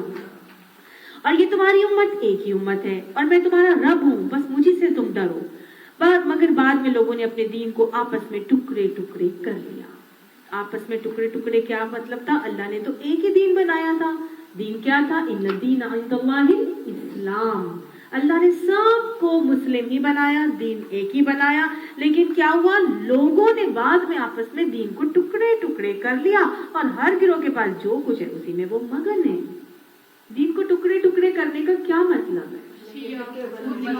شیعہ سنی کہہ رہی ہے، وہ کچھ مان لیا کچھ نہیں مانا، کچھ دین میں ایڈیشن کر دی. ٹکڑے ٹکڑے کرنے کا مطلب آپ دیکھیں، اگر ہم دیکھیں کچھ ریلیجس پارٹیز کو بھی دیکھیں تو وہ دین پر عمل کر رہے ہیں. کسی نے تبلیغ پکڑ لی ہے، کسی نے والدین کی خدمت پکڑ لی ہے، کسی نے بس خدمت خلق کو پکڑ لیا ہے. ایسا ہے نا؟ یہ بھی دین کو ٹکڑے ٹکڑے کرنے کا رویہ ہے. وہ بھی دین کو ٹکڑے ٹکڑے کرنے کا رویہ تھا کہ مسلک بنا لیے. یہ جو انہوں نے بتایا یہ بھی ٹکڑے ٹکڑے کرنے کا رویہ تھا کہ کچھ حصے مان لیے کچھ حصوں کو چھوڑ دیا. تو یہ سب چیزیں کیا ہیں؟ دین کو ٹکڑے ٹکڑے، جو دل کا رب مان لیا اسی کو بس پکڑ کے بیٹھے ہوئے اور اسی میں مگن ہے. آ رہے ہیں نا کہ ہر ایک گروہ کے بعد جو کچھ ہے وہ اسی میں مگن ہے. کوئی کہتا ہے بس تبلیغ پر نکل جاؤ، سب کچھ چھوڑ دو، بس کچھ نہیں کرنا، ماں سڑتی رہے، بے شک وہ بلکتے رہے بچے، بس میں تو جا رہا ہوں 1 سال کی چلے پہ اور تبلیغ پر، بس مجھے نہیں کسی کا کچھ پتا ہے نا. تو گویا کیا ہے؟ یہ بھی ہر کوئی اپنے گروہ میں مگن ہے. اللہ فرماتے ہیں اچھا چھوڑ دو انہیں، ڈوبے رہے اپنی غفلت میں ایک وقت خاص تک. اسلام کا یہ تقاضا نہیں ہے کہ ایک چیز کو پکڑ لو. اللہ تعالیٰ نے پیچھے فرمایا تھا نا افتؤمنون ببعض الکتاب وتکفرون ببعض، کیا تم کتاب کے ایک حصے پر ایمان لاتے ہو اور دوسرے سے انکار کرتے ہو؟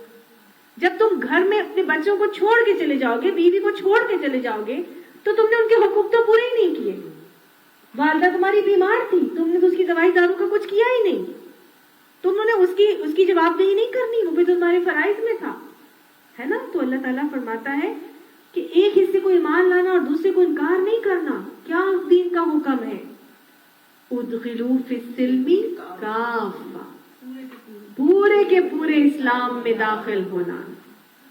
یہ بھی کرنا ہے، وہ بھی کرنا ہے. کوئی لوگ کہتے ہیں بس اللہ کو تو حقوق اللہ کی فکر ہی کوئی نہیں ہے، ہمیں اس کی ضرورت نہیں ہے، اللہ تو اپنے حقوق کو معاف کر دے گا، ٹھیک ہے نماز روزہ نہیں بھی کریں گے کچھ نہیں ہوتا.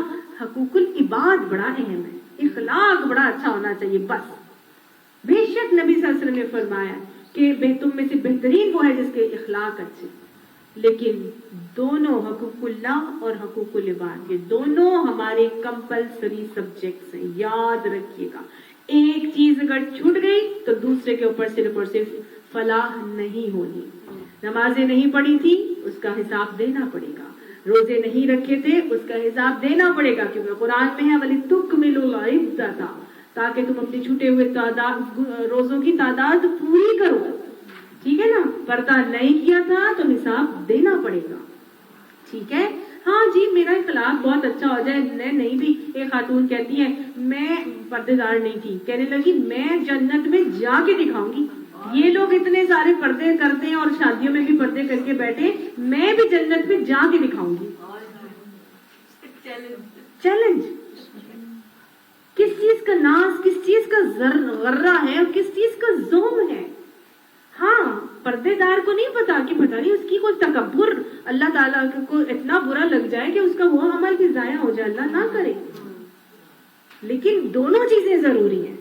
آپ یہ نہیں کہہ سکتے کہ میرا اخلاق اچھا ہے، میں جھوٹ نہیں بولتی، میں یہ کرتی ہوں، میں وہ کرتی ہوں، میں نہ نماز پڑھوں گی، نہ میں نے روزے رکھنے ہیں، نہ میں نے پردہ کرنا ہے، نہ میں نے قرآن کی کلاسز میں کچھ نہیں میں نے کرنا، بس میں جا کے دکھاؤں گی پھر بھی جنت.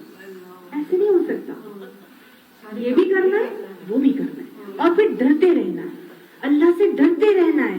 آگے ہم پڑھیں گے، آگے ہی اللہ سبحانہ تعالیٰ فرماتے ہیں کیا یہ سمجھتے ہیں کہ ہم جو مال انہیں اور اولاد انہیں دیے جا رہے ہیں تو گویا انہیں بھلائیاں دینے میں سرگرم ہے. یعنی کہ وہ لوگ اللہ نے ان کو اتنا مال اور اولاد سے نوازا ہے تو وہ سمجھ رہے ہیں کہ ہم انہیں بھلائیاں دے رہے ہیں. دنیاوی نعمتیں کبھی بھی اللہ کی رضا کا پیمانہ کرائٹیریا نہیں ہوتی. بھلائیاں دینے میں سرگرم نہیں ہے. انہیں اصل معاملے کا شعور نہیں ہے، انہیں معلوم ہی نہیں ہے کہ وہ تو آزمائے جا رہے ہیں اس چیز سے. اگر اللہ مال بھی دے رہے ہیں، اولاد بھی دے رہا ہے، تمہیں صلاحیتیں بھی دی ہیں، اللہ نے سب کچھ تمہیں دیا ہے، پھر بھی تم تکبر کے مارے تم کہتے ہو میں یہ کروں گی نہیں، میں یہی کر کے جنت میں چلی جاؤں گی، میں جا کے دکھاؤں گی، بس اخلاق اچھا ہونا چاہیے، بس جھوٹ نہیں بولنا چاہیے، بس ایسے نہیں کرنی چاہیے، ہاں میں یہ بھی نہیں کروں گی. نہیں، اللہ تعالیٰ فرماتا ہے اصل معاملے کا ہمیں شعور نہیں ہے. پھر کیسا بننا چاہیے؟ حقوق اللہ کو پکڑ لیں گے، حقوق العباد کو پکڑ لیں گے. ہاں جی آگے اللہ نے بتا دیا ان الذین ہم من خشیت ربہم مشفقون. بے شک یہ آگے کچھ صفات بتائی جا رہی ہیں اور یہ کس کی صفات بتائی جا رہی ہیں؟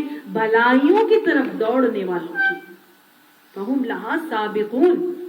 جو سبقت لے جاتے ہیں نا، مومن کا رویہ کیسا ہونا چاہیے؟ فاستبقوا الخیرات کرنے والا، جو نیکی جہاں جب جتنی چھوٹی بڑی آسان مشکل اس کو کرنے کا موقع ملے اس کو دوڑ کے کریں، چاہے حقوق اللہ کی ہو چاہے حقوق العباد کی ہو. کیونکہ اللہ تعالیٰ نے صاف بتا دیا ان کو چھوڑ دو، ڈوبے رہے اپنی غفلت میں.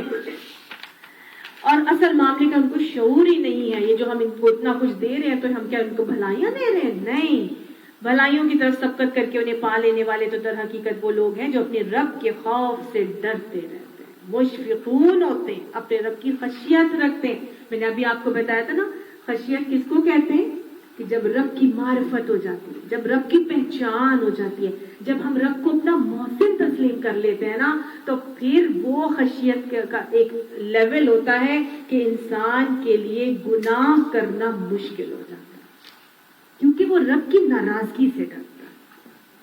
ٹھیک ہے نا؟ مشفقون کہا جاتا ہے ایسے ڈر کو جو ناراضگی سے ڈرتے ہوئے آئے. سمجھ آ گئی؟ تو گویا نیکی کی طرف سبقت لے جانا ضروری ہے اور اپنی کیفیت کیسی رکھنی ہے کہ اللہ سے اتنی محبت ہو جائے کہ اس محبت کی وجہ سے ایسی خشیت ہو کہ پھر مشفقون کا معاملہ ہو جائے کہ اللہ تو مجھ سے ناراض نہ ہو جائے، کوئی ایسا عمل نہ ہو جائے کہ میرا رب مجھ سے ناراض ہو جائے. اپنے رب کے خوف سے ڈرتے رہتے ہیں.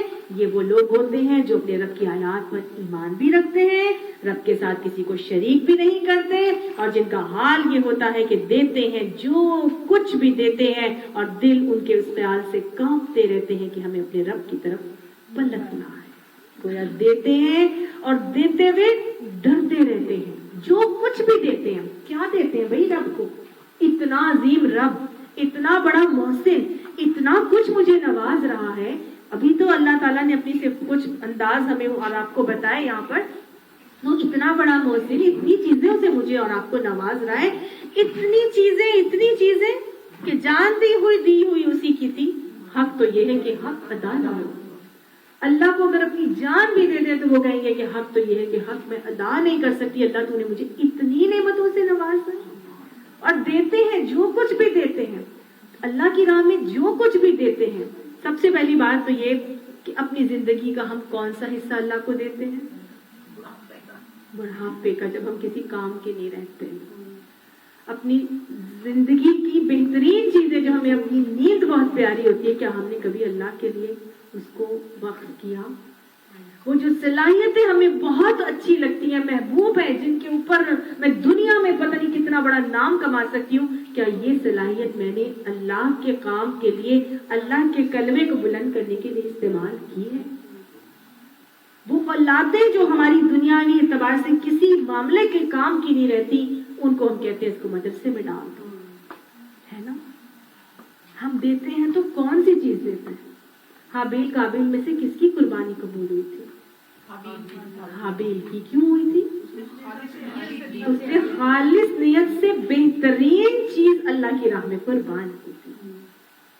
یہ ہوتے ہیں مشفقون، جو جب دیتے ہیں اللہ کی راہ میں تو بہترین چیز دیتے ہیں، اپنی زندگی کا بہترین حصہ دیتے ہیں، اپنی بہترین اولادیں دیتے ہیں، اپنا بہترین مال دیتے ہیں، اپنی بہترین صلاحیت دیتے ہیں، اپنا بہترین وقت دیتے ہیں، اپنی بہترین تھکاوٹیں اللہ کی راہ میں دیتے ہیں، اور جب دیتے ہیں تو دل ان کے ڈرتے رہتے ہیں۔ وجلت قلوبہم کا معاملہ ہوتا ہے۔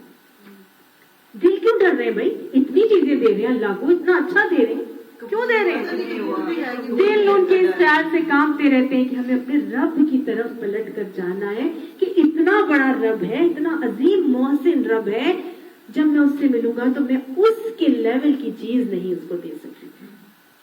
پتہ نہیں میری یہ عمل قبول ہو بھی رہا ہے کہ نہیں، پتہ نہیں میرے اندر اتنا اخلاص ہے بھی کہ نہیں، پتہ نہیں یہ جو کام میں نے کیا اس میں میرے اندر تکبر تو نہیں آ گیا تھا، پتہ نہیں یہ جو عمل میں نے کیا اس کے بعد میں نے ریا اور نمود و نمائش اور دکھاوا کر کے اس اجر کو میں نے اپنے لیے بیکار تو نہیں کر دیا، ضائع تو نہیں ہو گیا۔ اور جب دیتے ہیں اللہ کی راہ میں، کچھ بھی دیتے ہیں، تو پھر وہ بڑھا چڑھا کے اجر کے اللہ سے دعائیں بھی کرتے ہیں۔ سبحان ربک رب العزت عما یصفون وسلام علی المرسلین والحمد للہ رب العالمین کی دعا اسی لیے تو سکھائی کہ بہترین اجر اللہ تعالیٰ پھر بڑھا کے دیتا ہے۔ تو جب بھی اللہ کے لیے کوئی کام کرنا ہے تو یہ 5 چیزیں اپنے دماغ میں ضرور رکھیں۔ سمجھ میں آ گئی نا کہ جب اللہ کو دے رہے ہیں تو پورا اخلاص ہے کہ نہیں، اللہ کے پیمانے کے مطابق ہے کہ نہیں، یعنی اللہ کے معیار کے مطابق، پھر استقامت کی فکر ہو ہمیں کہ میرا یہ عمل ہمیشہ دوام کے ساتھ جاری رہے، پھر یہ ڈر ہو کہ میرا عمل قبول ہو رہا ہے کہ نہیں، اور پھر یہ کہ میں نے اس اجر کو سنبھال کے رکھنا ہے اور اس کو بڑھانا بھی ہے۔ ٹھیک ہے نا؟ تو یہ ساری چیزیں ہونی چاہیے۔ اتنا کچھ کر رہے ہیں، تھکاوٹیں بھی ہیں، نیندیں بھی قربان کر رہے ہیں، دردیں بھی سہ رہے ہیں، آ رہے ہیں، سنتے ہیں، لیکن استقامت نہیں رہتی، یا پھر بتا کے ہم ساری کی ساری چیزیں ختم کر دیتے ہیں۔ تو یہاں پر سبقت لے جانے والے کیسے ہوتے ہیں کہ ان کو معلوم ہوتا ہے کہ ہم نے اپنے رب کی طرف پلٹ کر جانا ہے، اور ہم کسی شخص کو اس کی مقدرت سے زیادہ کی تکلیف نہیں دیتے۔ وَلَا نُكَلِّفُ نَفْسًا إِلَّا وُسْعَهَا۔ اب یہاں پر جو ہے سمجھ میں آ گئی نا جو پچھلے کی آیات کیا تھی، کہ ہمیں کیا کرنا ہے، ہمیں دونوں چیزوں کو لے کے چلنا ہے، حقوق اللہ بھی اور حقوق العباد بھی۔ پتہ نہیں میرے حقوق اللہ پورے قبول ہو رہے ہیں کہ نہیں، شاید کسی کے ساتھ نیکی اور بھلائی کروں تو وہی میرے لیے بخشش کا سبب بن جائے، شاید پتہ نہیں کسی کی کوئی حق تلفی تو میرے سے نہیں ہو گئی ہو، یہ نہ ہو کہ میں آخرت میں جا کے امت کی فقیر بن جاؤں، امت کی بانجھ بن جاؤں۔ حضور صلی اللہ علیہ وسلم نے فرمایا تھا نا، جو اتنے اعمال لے کر آئے گا، نماز روزے بڑا کچھ کیا ہوگا، لیکن وہ امت کا فقیر ہو جائے گا اور امت کا بانجھ ہو جائے گا اور امت کا مسکین ہو جائے گا۔ امت کا مسکین وہ تھا جو اتنا کچھ لے کے آیا تھا لیکن کسی کا حق غصب کیا تھا، کسی کو دھوکہ دیا تھا، کسی کو تکلیف دی تھی، تو بس اس کی ساری نیکیاں پھر دوسرے بندے کو دے دی جائے گی اور وہ امت کا مسکین ہو جائے گا۔ امت کا بانجھ کون ہے؟ جس کو اللہ نے نیک اولاد دی تھی لیکن اس نے اولاد کو صدقہ جاریہ نہیں بنایا۔ امت کا فقیر کون ہے؟ جس کو اللہ نے مال دیا تھا لیکن اس نے مال کو اپنے لیے صدقہ جاریہ نہیں بنایا۔ تو گویا مال بھی راہ میں دینا ہے، اولادیں بھی راہ میں دینی ہے، لوگوں کے ساتھ حقوق العباد میں بھی بہترین معاملات کرنے ہیں، اور حقوق اللہ ہر طرح سے ادا کرنے ہیں، کیونکہ یہ تو ہمارے لیے فرائض ہیں۔ نماز فرض، روزہ فرض ہے نا، زکات فرض، زکات میں تو پھر بھی یہ نا کہ مال ہے لوگوں کی طرف جا رہے ہیں، لیکن یہ حقوق اللہ میں دو خاص طور سے چیزیں، کون سی؟ ایک شرک توحید میں، اور دوسرا نماز، اور تیسرا روزہ. ٹھیک ہے نا؟ تو یہ حقوق اللہ ہے. اب یہ حقوق اللہ اگر نہیں ہوں گے تو ان کی پوچھ تو ہونی ہے، پوچھے گا اللہ سبحانہ تعالیٰ. اس کے بغیر نہیں. اب بھلائیوں میں سبقت لے جانی ہے، سب سے پہلا کام کیا کرنا ہے؟ اللہ سے ڈرنا ہے، اس کی مشفقون کی کیفیت سے ڈرنا ہے، اللہ کی آیات پر ایمان لانا ہے، اس کے ساتھ کسی کو شریک نہیں کرنا، اور اپنی بہترین چیزیں جو ہے نعمتیں اللہ تعالیٰ کی راہ میں دینا ہے، کیونکہ ہمارا فکر آخرت اسٹرانگ ہے اور ہمیں معلوم ہے کہ ہمیں اپنے رب سے ملاقات کرنی ہے. اور جب رب سے ملاقات ہو تو اللہ سبحانہ تعالیٰ ہم سے راضی ہو جائے. اور رضوان اللہ اکبر، اللہ کی رضا وہ چیز ہے جو سب سے بڑی چیز ہے. ایک مرتبہ رابعہ بصری جا رہی تھی اور انہوں نے نا اپنے ایک ہاتھ میں پانی پکڑا اور ایک ہاتھ میں آگ. لوگوں نے پوچھا کہاں جا رہی ہیں؟ پانی لوٹے میں پکڑا. انہوں نے پوچھا کہاں جا رہی ہیں؟ تو کہنے لگی جا رہی ہوں کہ اللہ کی جنت کو جلا دوں اس آگ سے اور اللہ کی جہنم کو اس پانی سے بجھا دوں. تو لوگ کہنے لگے کہ یہ کیسے بات کر رہی ہے نا آپ، کیا اللہ کی جنت کو آپ جلا سکتی ہیں، کیا اللہ کی جہنم کو بجھا سکتی ہے؟ تو کہتی ہے نہیں، میں اس لیے یہ کرنے جا رہی ہوں تاکہ لوگ جو جنت یا جہنم کو پانے کے لیے عمل کرتے ہیں نا، وہ اللہ سے اس کی رضا کو حاصل کرنے کے لیے عمل کرتے، اللہ سے محبت کر کے عمل کرتے. یہ اس لیے عمل نہ کریں کہ ہم جہنم سے بچ جائیں یا ہم جنت میں چلے جائیں. نہیں، اللہ کی رضا سب سے بڑی چیز ہے. اللہ کی رضا مل گئی تو سب کچھ مل گئی، کیونکہ قرآن میں ہے نا رضوان اللہ اکبر، اللہ کی رضا سب سے بڑی چیز ہے. اللہ ہمیں اپنی رضا سے سرفراز کرتے. اللہ سبحانہ تعالیٰ جب ہم آپ سے ملے تو اس حال میں ہوں کہ آپ ہم سے راضی اور ہم اپنے انجام سے خوش ہوں. وَلَا نُكَلِّفُ نَفْسًا إِلَّا وُسْعَهَا، اور ہم کسی کے اوپر اس کی طاقت سے زیادہ بوجھ نہیں ڈالتے. بھائی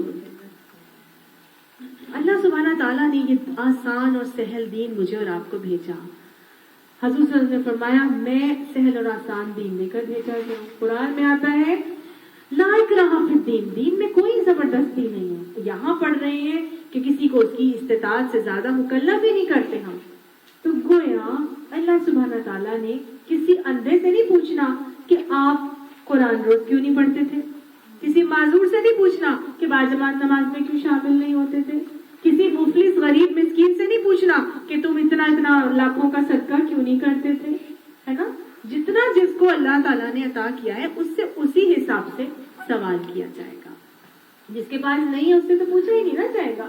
واقعہ یاد ہوگا آپ کو حضرت علی والا، کھجوروں والا واقعہ، کہ وہ کھجوریں آئیں آپ صلی اللہ علیہ وسلم کے پاس اور آپ صلی اللہ علیہ وسلم نے حضرت صحابہ کرام کو کھجوریں دی اور کہا کل آنا میں تم سے پوچھوں گا کھجوروں کی بابت.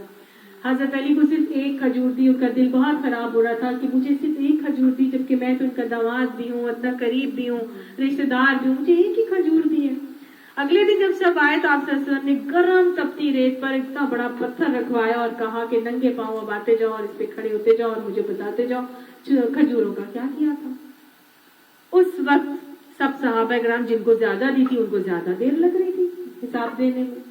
پھر حضور صلی اللہ علیہ وسلم نے حضرت علی کو فرمایا اور بتایا، مفہوم بتا رہی ہوں آپ کو، کہ دیکھا علی کل تمہارے دل میں کلک آ رہی تھی نا، قیامت میں سوا نیزے پر سورج ہوگا اور ہم کو اپنی اپنی نعمتوں کا حساب دینا پڑے گا، تو پھر جس کے پاس جتنا ہوگا اس کو اتنی ہی زیادہ دے. اللہم حاسبنا حسابا یسیرا، اللہ ہمیں بلا حساب ہی جنت میں داخل کرے. اگر حساب ہو گئی تو مارے گئے، یقین مانیے مارے گئے. اللہ فرماتا ہے ہمارے پاس ایک کتاب ہے جو ہر ایک کا حال ٹھیک ٹھیک بتانے والی ہے. لوگوں پر ظلم بہرحال نہیں کیا جائے گا، یعنی جو جس کے پاس دیا گیا ہے اس سے اسی کے متعلق پوچھا جائے گا، ظلم نہیں کیا جائے گا. تمہیں جھوٹی معذرت بچا سکے گی اور یہ بھی نہیں تم کہہ سکو گے کہ بھائی ہم بھلائیوں تک پہنچنے کا راستہ ہماری استطاعت سے باہر تھا. نہیں، یہ پوچھا جائے گا جب فلاں جا کے وہ عمل کر سکتا تھا تو تم کیوں نہیں کر سکتے؟ تم ٹی وی دیکھ لیتے تھے، تم میگزین پڑھ لیتے تھے، قرآن نہیں پڑھ سکتے تھے، ہے نا؟ تو گویا جھوٹی معذرتیں اس دن کام نہیں آئیں گی.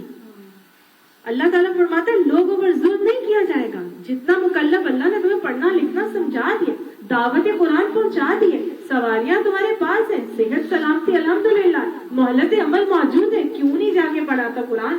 کیوں نہیں سیکھا تھا؟ کیوں نہیں اعمال کی اصلاح کی تھی؟ کیوں نہیں اپنی اولاد کی تربیت کے لیے خیال رکھا تھا؟ سب کچھ پوچھا جائے گا, ظلم بہرحال نہیں کیا جائے گا, کیونکہ اللہ ظالم نہیں ہے. اللہ کے 99 صفاتی ناموں میں کہیں بھی ظالم لفظ نہیں آتا, مگر یہ لوگ اس معاملے سے بے خبر ہیں. ان کے اعمال بھی اسی طریقے سے جس کا اوپر ذکر کیا گیا ہے مختلف ہے. وہ اپنے یہ کرتوت کیے چلے جائیں گے یہاں تک کہ جب ہم ان کے مترفین کو عذاب میں پکڑ لیں گے. کس کو پکڑا جا رہا ہے عذاب میں؟ مترفین کو. مترفیہم اذا اخذنا مترفیہم بالعذاب. ان کے کھاتے پیتے پڑھے لکھے خوشحال طبقے کو کیا کریں گے اللہ تعالیٰ؟ اخذنا, پکڑ لیں گے ہم. کس میں؟ بالعذاب. جس کے پاس تھا ہی نہیں اس کو تو پوچھنا ہی نہیں اللہ تعالیٰ نے. جس کو پڑھنا لکھنا سکھا دیا تھا, جس کے پاس مال و دولت تھی, جس کے پاس اللہ تعالیٰ کی نعمتیں موجود تھی, عہدے تھے, طاقتیں تھی, صلاحیتیں تھی, اقتدار تھے, علم تھا, مال تھا, اولادیں تھی, کس کو پکڑنا ہے اللہ نے؟ ان کو پکڑنا ہے. جس کو جتنا دیا ہے اس سے اتنا ہی پوچھنا ہے اللہ تعالیٰ نے. اور کس میں پکڑ رہے ہیں اللہ تعالیٰ؟ بالعذاب. اللہ تعالیٰ عذاب میں پکڑیں گے. جب ان پہ عذاب آئے گا تو وہ کیا کریں گے؟ اذا ہم یجأرون, پھر وہ ڈکرانا شروع کر دیں. بیل کو دبائے نا, اس کا گلا بیل کا دبائے تو اس کی آواز جیسی نکلتی ہے نا, اس کو کہتے ہیں یجأرون. وہ ڈکرانا شروع ہو جائیں گے. ایسی ان کی آوازیں نکلنا شروع ہو جائیں گی, وہ ڈکرانا شروع ہو جائیں گے. مطلب ان کو سمجھ نہیں آ رہا ہوگا کہ اب ہم کیا بولیں. جن کے پاس نہیں تھا اس کو تو پکڑا ہی نہیں اللہ نے, وہ کیا پکڑے اللہ, اسے کیا پوچھے؟ ابھی پہلے ہی بتا دیا نا, جس کے مکلف نہیں ہو اس کو ہم نے پوچھنا ہی نہیں ہے. پوچھنا کس سے جا رہا ہے؟ میرے آپ سے, جس کو اللہ نے سب کچھ دیا ہے, جس کو قرآن کلاس میں لا کے پکڑ کے بٹھا بھی دیا ہے, جس کو مال صلاحیتیں صحت سب کچھ اللہ نے دے دیا ہے, اولادیں بھی دے دی ہیں, ہمیں نعمتیں بھی دی ہیں, ہمارے ساتھی بھی ہیں, ہمارے گھر والے بھی, ہر کوئی اللہ نے ہمیں عطا فرمائے. ایسا نہ ہو کہ ہم قیامت میں امت کے مسکین فقیر یا بانجھ بن جائیں. آپ صلی اللہ علیہ وسلم دعا کرتے تھے اللہم احیینی مسکینا, اللہ مجھے مسکین زندہ رکھنا, وتوفنی مسکینا, اور مجھے مسکین ہی موت دینا, واحشرنی فی زمرۃ المساکین, اور مجھے قیامت میں مسکینوں کے زمرے میں کھڑا کرنا, حاضر کرنا. صحابہ نے پوچھا آپ یہ کیوں دعا کرتے ہیں؟ تو آپ صلی اللہ علیہ وسلم نے اس کی ریزن بتائی تھی, کیونکہ مسکین جنت میں امیروں سے پہلے جائیں گے. 500 سال پہلے مسکین جنت میں پہلے جائیں گے. آج ہم کہتے ہیں جتنا مال اللہ تعالیٰ ہمیں عطا فرما رہا ہے اللہ کا بڑا فضل ہے, اللہ تعالیٰ پکڑ لے گا. جتنی نعمتیں دی ہیں اتنا ہی حساب ہو سکتا ہے. پھر وہ ڈکرانا شروع کر دیں گے, اللہم لا تجعلنا منہم, چیخ رہے ہیں, چلا رہے ہیں. اللہ تعالیٰ فرمائے گا اب بند کرو اپنی فریادوں کو, لا تجعلوا اليوم, آج کے دن مت چیخو چنگاڑو, نہ ڈکراؤ, آج اپنی فریادوں فغان بند کر دو, ہماری طرف سے اب کوئی مدد تمہیں نہیں ملنی. دنیا میں مست تھے, دنیا میں بلایا جا رہا تھا, دنیا میں چیخ چیخ کر قرآن کی آوازوں کو دبا دیتے تھے. اب اللہ تعالیٰ اب ان کی آوازوں کو دبائے گا اور کیا کہے گا؟ اب بند کرو اپنی فریادوں کو. جب تمہیں بلاتے تھے تب تم کیا کرتے تھے؟ میری آیات سنائی جاتی تھی تو تم رسول کی آواز سنتے ہی الٹے پاؤں بھاگ نکلتے تھے. تمہیں جب قرآن کے لیے بلایا جاتا تھا, تمہیں جب سنایا جاتا تھا کہ آؤ اور آ کے قرآن کی باتیں سیکھو اور سمجھو اور ان کو اپنی زندگیوں پہ لے کر آؤ اور اس کے مطابق اپنی زندگیوں کو گزارو, تو تم کیا کرتے تھے؟ تم تو الٹے پاؤں بھاگ نکلتے تھے. کیا حال ہوتا تھا؟ یہ انجام ان کا ہو رہا ہے, بھوکوں مفلسوں کنگلوں کا نہیں ہو رہا. یاد رکھیے, اچھی جھنجھوڑ دینے والی آیت ہے یہ. کن کا انجام بتایا جا رہا ہے, کن کی زبانیں بند کی جا رہی ہیں, کن کی آہو فغاں پہ اللہ تعالیٰ سٹیمپ لگا رہے ہیں, چپ کرنے کی, بکواس بند کرو, اپنی آہو فغاں بند کرو, منہ بند کر لو. کچھ نہیں سنے گا اللہ سبحانہ تعالیٰ اس دن, اس لیے کہ دنیا میں جب تمہیں سنایا جاتا تھا تم اپنی آنکھوں کانوں میں انگلیاں ڈالے تھے تو الٹے ہی پاؤں پھر جاتے تھے, اور مستکبرین, تم تکبر کرتے تھے, گھمنڈ میں ہی نہیں لاتے تھے. اس کو خاطر میں ہی نہیں لاتے تھے. بِهِ سَامِرًا تَهْجُرُونَ. اور تم ایک قصہ گو کو کھڑا کر دیتے تھے کہ وہ آ جائے اور قصہ گو اب ٹی وی چلا دیتے. وہ ٹی وی چل جاتا ہے, ادھر قرآن کی اذان کی پکار آ رہی ہے اور یہاں پہ ٹی وی کی کوئی سیریل چل پڑی ہے. تم تو قصے کو چھوڑ دیتے تھے وہاں پر, تم تو مختلف قسم کی باتیں کرنا شروع ہو جاتے تھے وہاں پر, اور اپنی چوپایوں میں اس پہ باتیں چھاڑتے تھے اور بکواس کیا کرتے تھے. تم اپنی طرف سے اٹھا کے باتیں کرنا شروع ہو جاتے تھے. تمہیں بلایا جاتا تھا, پکار دی جاتی تھی, قرآن کلاسز کے لیے بلایا جاتا تھا, لیکن تم کیا کرتے تھے؟ تم بھاگ جاتے تھے اور اپنے لوگوں میں بیٹھ کر ایک دوسرے کے بارے میں باتیں کرتے تھے. فلاں ایسا ہے, فلاں ایسا ہے, فلاں نے ایسا ہی کیا, وہ تو ایسے کرتی ہیں, وہ تو ایسے بولتی ہیں, وہ تو ایسے کریٹیسائز, تنقید, استہزاء, مذاق اڑاتے تھے تم لوگ, اور آ کے سننے کے معاملات ہی نہیں کرتے تھے. تم تو اتنے تکبر میں موجود تھے, تمہاری دنیا میں تو یہ حال تھا.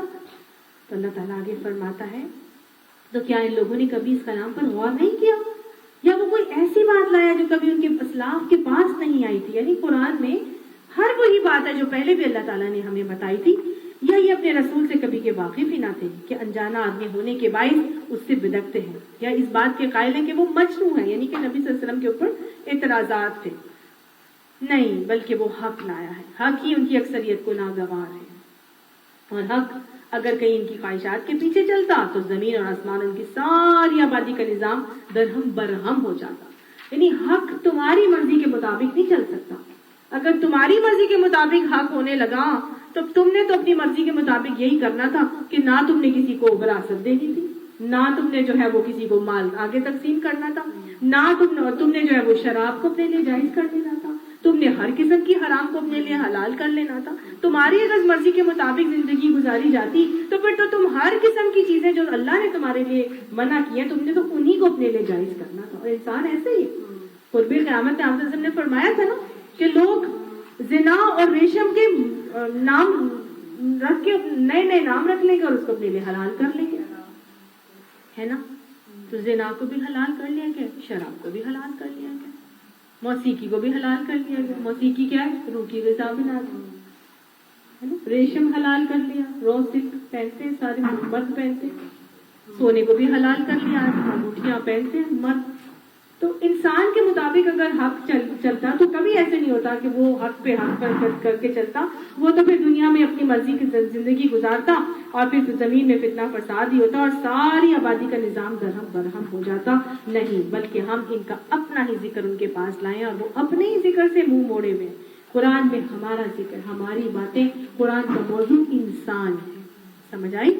تو گویا اللہ تعالیٰ نے میرے آپ کے لیے اس کے اندر ہر وہ چیز رکھی ہے جو ہمارے ہی فائدے کے لیے اور ہمارے ہی بینیفٹ کے لیے اللہ نے اس میں رکھی ہے. کیا تو ان سے کچھ مانگ رہا ہے؟ تیرے لیے تیرے رب کا دیا رزق بہتر ہے اور وہ بہترین رازق ہے. تو ان کو سیدھے راستے کی طرف بلا رہا ہے. یہ نبی صلی اللہ علیہ وسلم کے حوالے سے بات کی جا رہی ہے. مگر جو لوگ آخرت کو نہیں مانتے وہ راہ راست سے ہٹ کر چلنا چاہتے. اگر ہم ان پر رحم کریں اور وہ تکلیف جس میں آج یہ مبتلا ہے دور کر دیں. تکلیف کیسے دور ہوتی ہے؟ جب اللہ کا رحم آتا ہے. ٹھیک ہے, اگر ہم ان پر رحم کریں اور وہ تکلیف جس میں آج یہ مبتلا ہے دور کر دیں. تو کیا سمجھ آ رہا ہے؟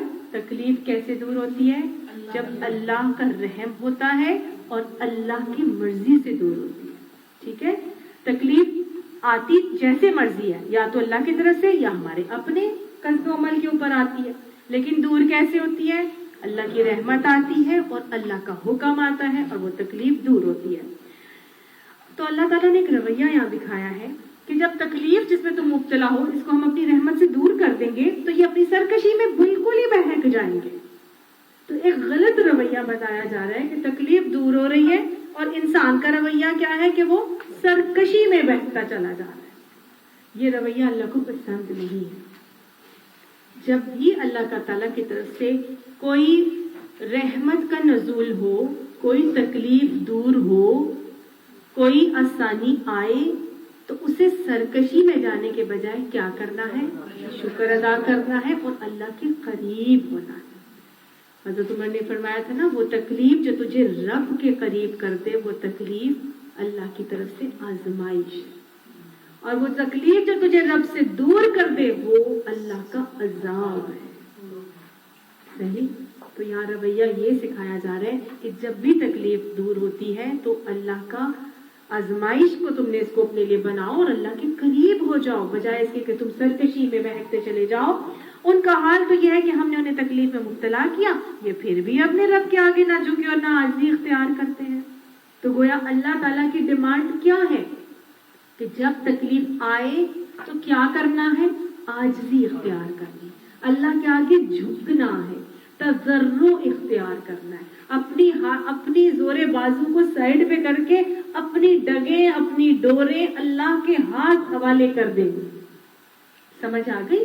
اے میرے رب تو اس تکلیف سے مجھے جہاں لے کے جانا چاہتا ہے، جو مجھے سکھانا چاہتا ہے، جتنا میرا قرب مجھے عطا کرنا چاہتا ہے، جتنے درجات کی بلندی دینا چاہتا ہے، اللہ تیری رضا پہ میں راضی ہوں، تو اپنی رحمت سے اس تکلیف کو دور کر کے مجھے اپنا قرب عطا فرما۔ سمجھ آئی؟ تو گویا اللہ تعالیٰ یہاں پہ تکلیف کے آنے پر رویہ سکھا رہے کیا ہونا چاہیے، اور جب تکلیف جائے تو مزید اللہ کی شکر گزاری کرنا شروع ہو جانا چاہیے۔ یہ دونوں چیزیں اللہ تعالیٰ نے یہاں پہ مجھے اور آپ کو سکھائی ہیں۔ البتہ جب نوبت یہاں پہنچ جائے گی کہ ہم ان پر سخت عذاب کا دروازہ کھول دیں گے تو یکایک تم دیکھو گے کہ اس حالت میں یہ ہر خیر سے مایوس ہو گئے۔ تو گویا مایوسی کفر ہے، اللہ سبحانہ تعالیٰ اس مایوسی کو بالکل پسند نہیں فرماتے۔ وہ اللہ ہی تو ہے جس نے تمہیں سننے اور دیکھنے کی قوت عطا کی اور سوچنے کو دل دیا، مگر تم لوگ کم ہی شکر گزار ہوتے ہو۔ وہی تو ہے جس نے تمہیں زمین میں پھیلایا، اسی کی طرف تم سمیٹے جاؤ گے۔ وہی زندگی بخشتا ہے، وہی موت دیتا ہے، گردش نیل و نہار اسی کے قبضے قدرت میں ہے۔ کیا تمہاری سمجھ میں یہ بات نہیں آتی؟ گویا اللہ تعالیٰ نے مجھے آپ کو سوچنے سمجھنے کے لیے صلاحیتیں عطا فرمائی ہیں۔ وَالَّذِي أَنشَأَ لَكُمُ السَّمْعَ وَالْأَبْصَارَ وَالْأَفْئِدَةَ، سماعت اور آنکھیں، یہ بصارت، یہ دو کہاں کی کھڑکیاں ہیں؟ دل کی۔ ان دونوں چیزوں کو ہمیں اللہ کی پہچان کے لیے استعمال کرنا ہے۔ اللہ نے فرمایا قلیلا ما تشکرون، تھوڑے ہی ہو جو شکر کرتے ہو۔ عملی شکر کا کیا طریقہ ہے بہترین کہ ان دونوں نعمتوں کو کس کے لیے استعمال کریں؟ اللہ کی پہچان کے لیے استعمال کریں۔ ان دونوں چیزوں سے اللہ کی معرفت حاصل کریں۔ نبی صلی اللہ علیہ وسلم نے فرمایا تھا نا تقویٰ ہاں ہونا، اس دل میں ہے تقویٰ۔ تو جب اللہ کی معرفت ان دونوں چیزوں سے حاصل ہوگی تو اس میں تقویٰ اور بڑھتا جائے گا، اور اتنا بڑھتا جائے گا کہ خشیت کا لیول آ جائے گا۔ یہ کان اللہ نے اس لیے نہیں دیے تھے کہ گانے سنیں، بے حیائی اور فحاشی کی باتیں کریں سنیں۔ یہ آنکھیں اللہ نے اس لیے نہیں دی تھی کہ بس موویاں دیکھیں اور بس غلط نظارے دیکھیں۔ اللہ نے اس لیے دیے تھے کہ ان کانوں سے اس اللہ کی آیات کو سنو، سمجھو اور سیکھو۔ اور یہ آنکھیں اس لیے دی تھی کہ اللہ کی قدرتوں کی نشانیوں کو غور کرو اور دیکھو اور سوچو، اور ان قرآن کی آیات کو پڑھو اور دیکھو اللہ تعالیٰ تمہیں کیا کیا نعمتیں عطا فرما رہے ہیں۔ تبھی تم ان شکر کا بہترین عملی طریقہ اختیار کر کے اللہ سے اس کی خشیت کو حاصل کر سکو۔ اللہم اقسم لنا من خشیتک ما تحول به بیننا و بین معصیتک، اللہ ہمیں ایسی خشیت عطا فرما جو گناہ کرنے کے ساتھ ہمیں روک دینے والی۔ وہی تو ہے، کیا تمہاری بات نہیں سمجھ میں آتی اتنی سی؟ مگر یہ لوگ جو کچھ کہتے ہیں، جو ان کے وہی کچھ کہتے ہیں جو ان کے پیش رو کہہ چکے ہیں۔ یہ کہتے ہیں کہ جی جب ہم مر کر مٹی ہو جائیں گے اور ہڈیوں کا پنجر بن کر رہ جائیں گے تو پھر ہم کو پھر زندہ کر کے اٹھایا جائے گا۔ ہم نے بھی یہ باتیں بہت سنے اور ہم سے پہلے بھی ہمارے باپ دادا سنتے رہے۔ یہ محض افسانہ ہے، پارینہ ہے۔ مطلب ہر دور میں لوگ ایسی ہی نبیوں کی تعلیمات کو جھٹلاتے تھے۔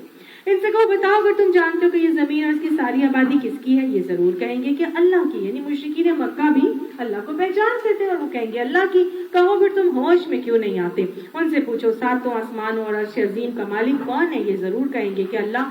کہو پھر تم ڈرتے کیوں نہیں ہو؟ ان سے کہو بتاؤ اگر تم جانتے ہو کہ ہر چیز اقتدار کس کا ہے اور کون ہے جو اپنا پناہ دیتا ہے اور اس کے مقابلے میں کوئی پناہ نہیں دے سکتا؟ یہ ضرور کہیں گے کہ یہ بات تو اللہ ہی کے لیے ہے۔ کہو پھر کہاں سے تم کو دھوکہ لگتا ہے؟ جو امر حق ہے وہ ہم ان کے سامنے لے آئے ہیں، کوئی شک نہیں کہ یہ لوگ جھوٹے ہیں۔ اللہ نے کسی کو اپنی اولاد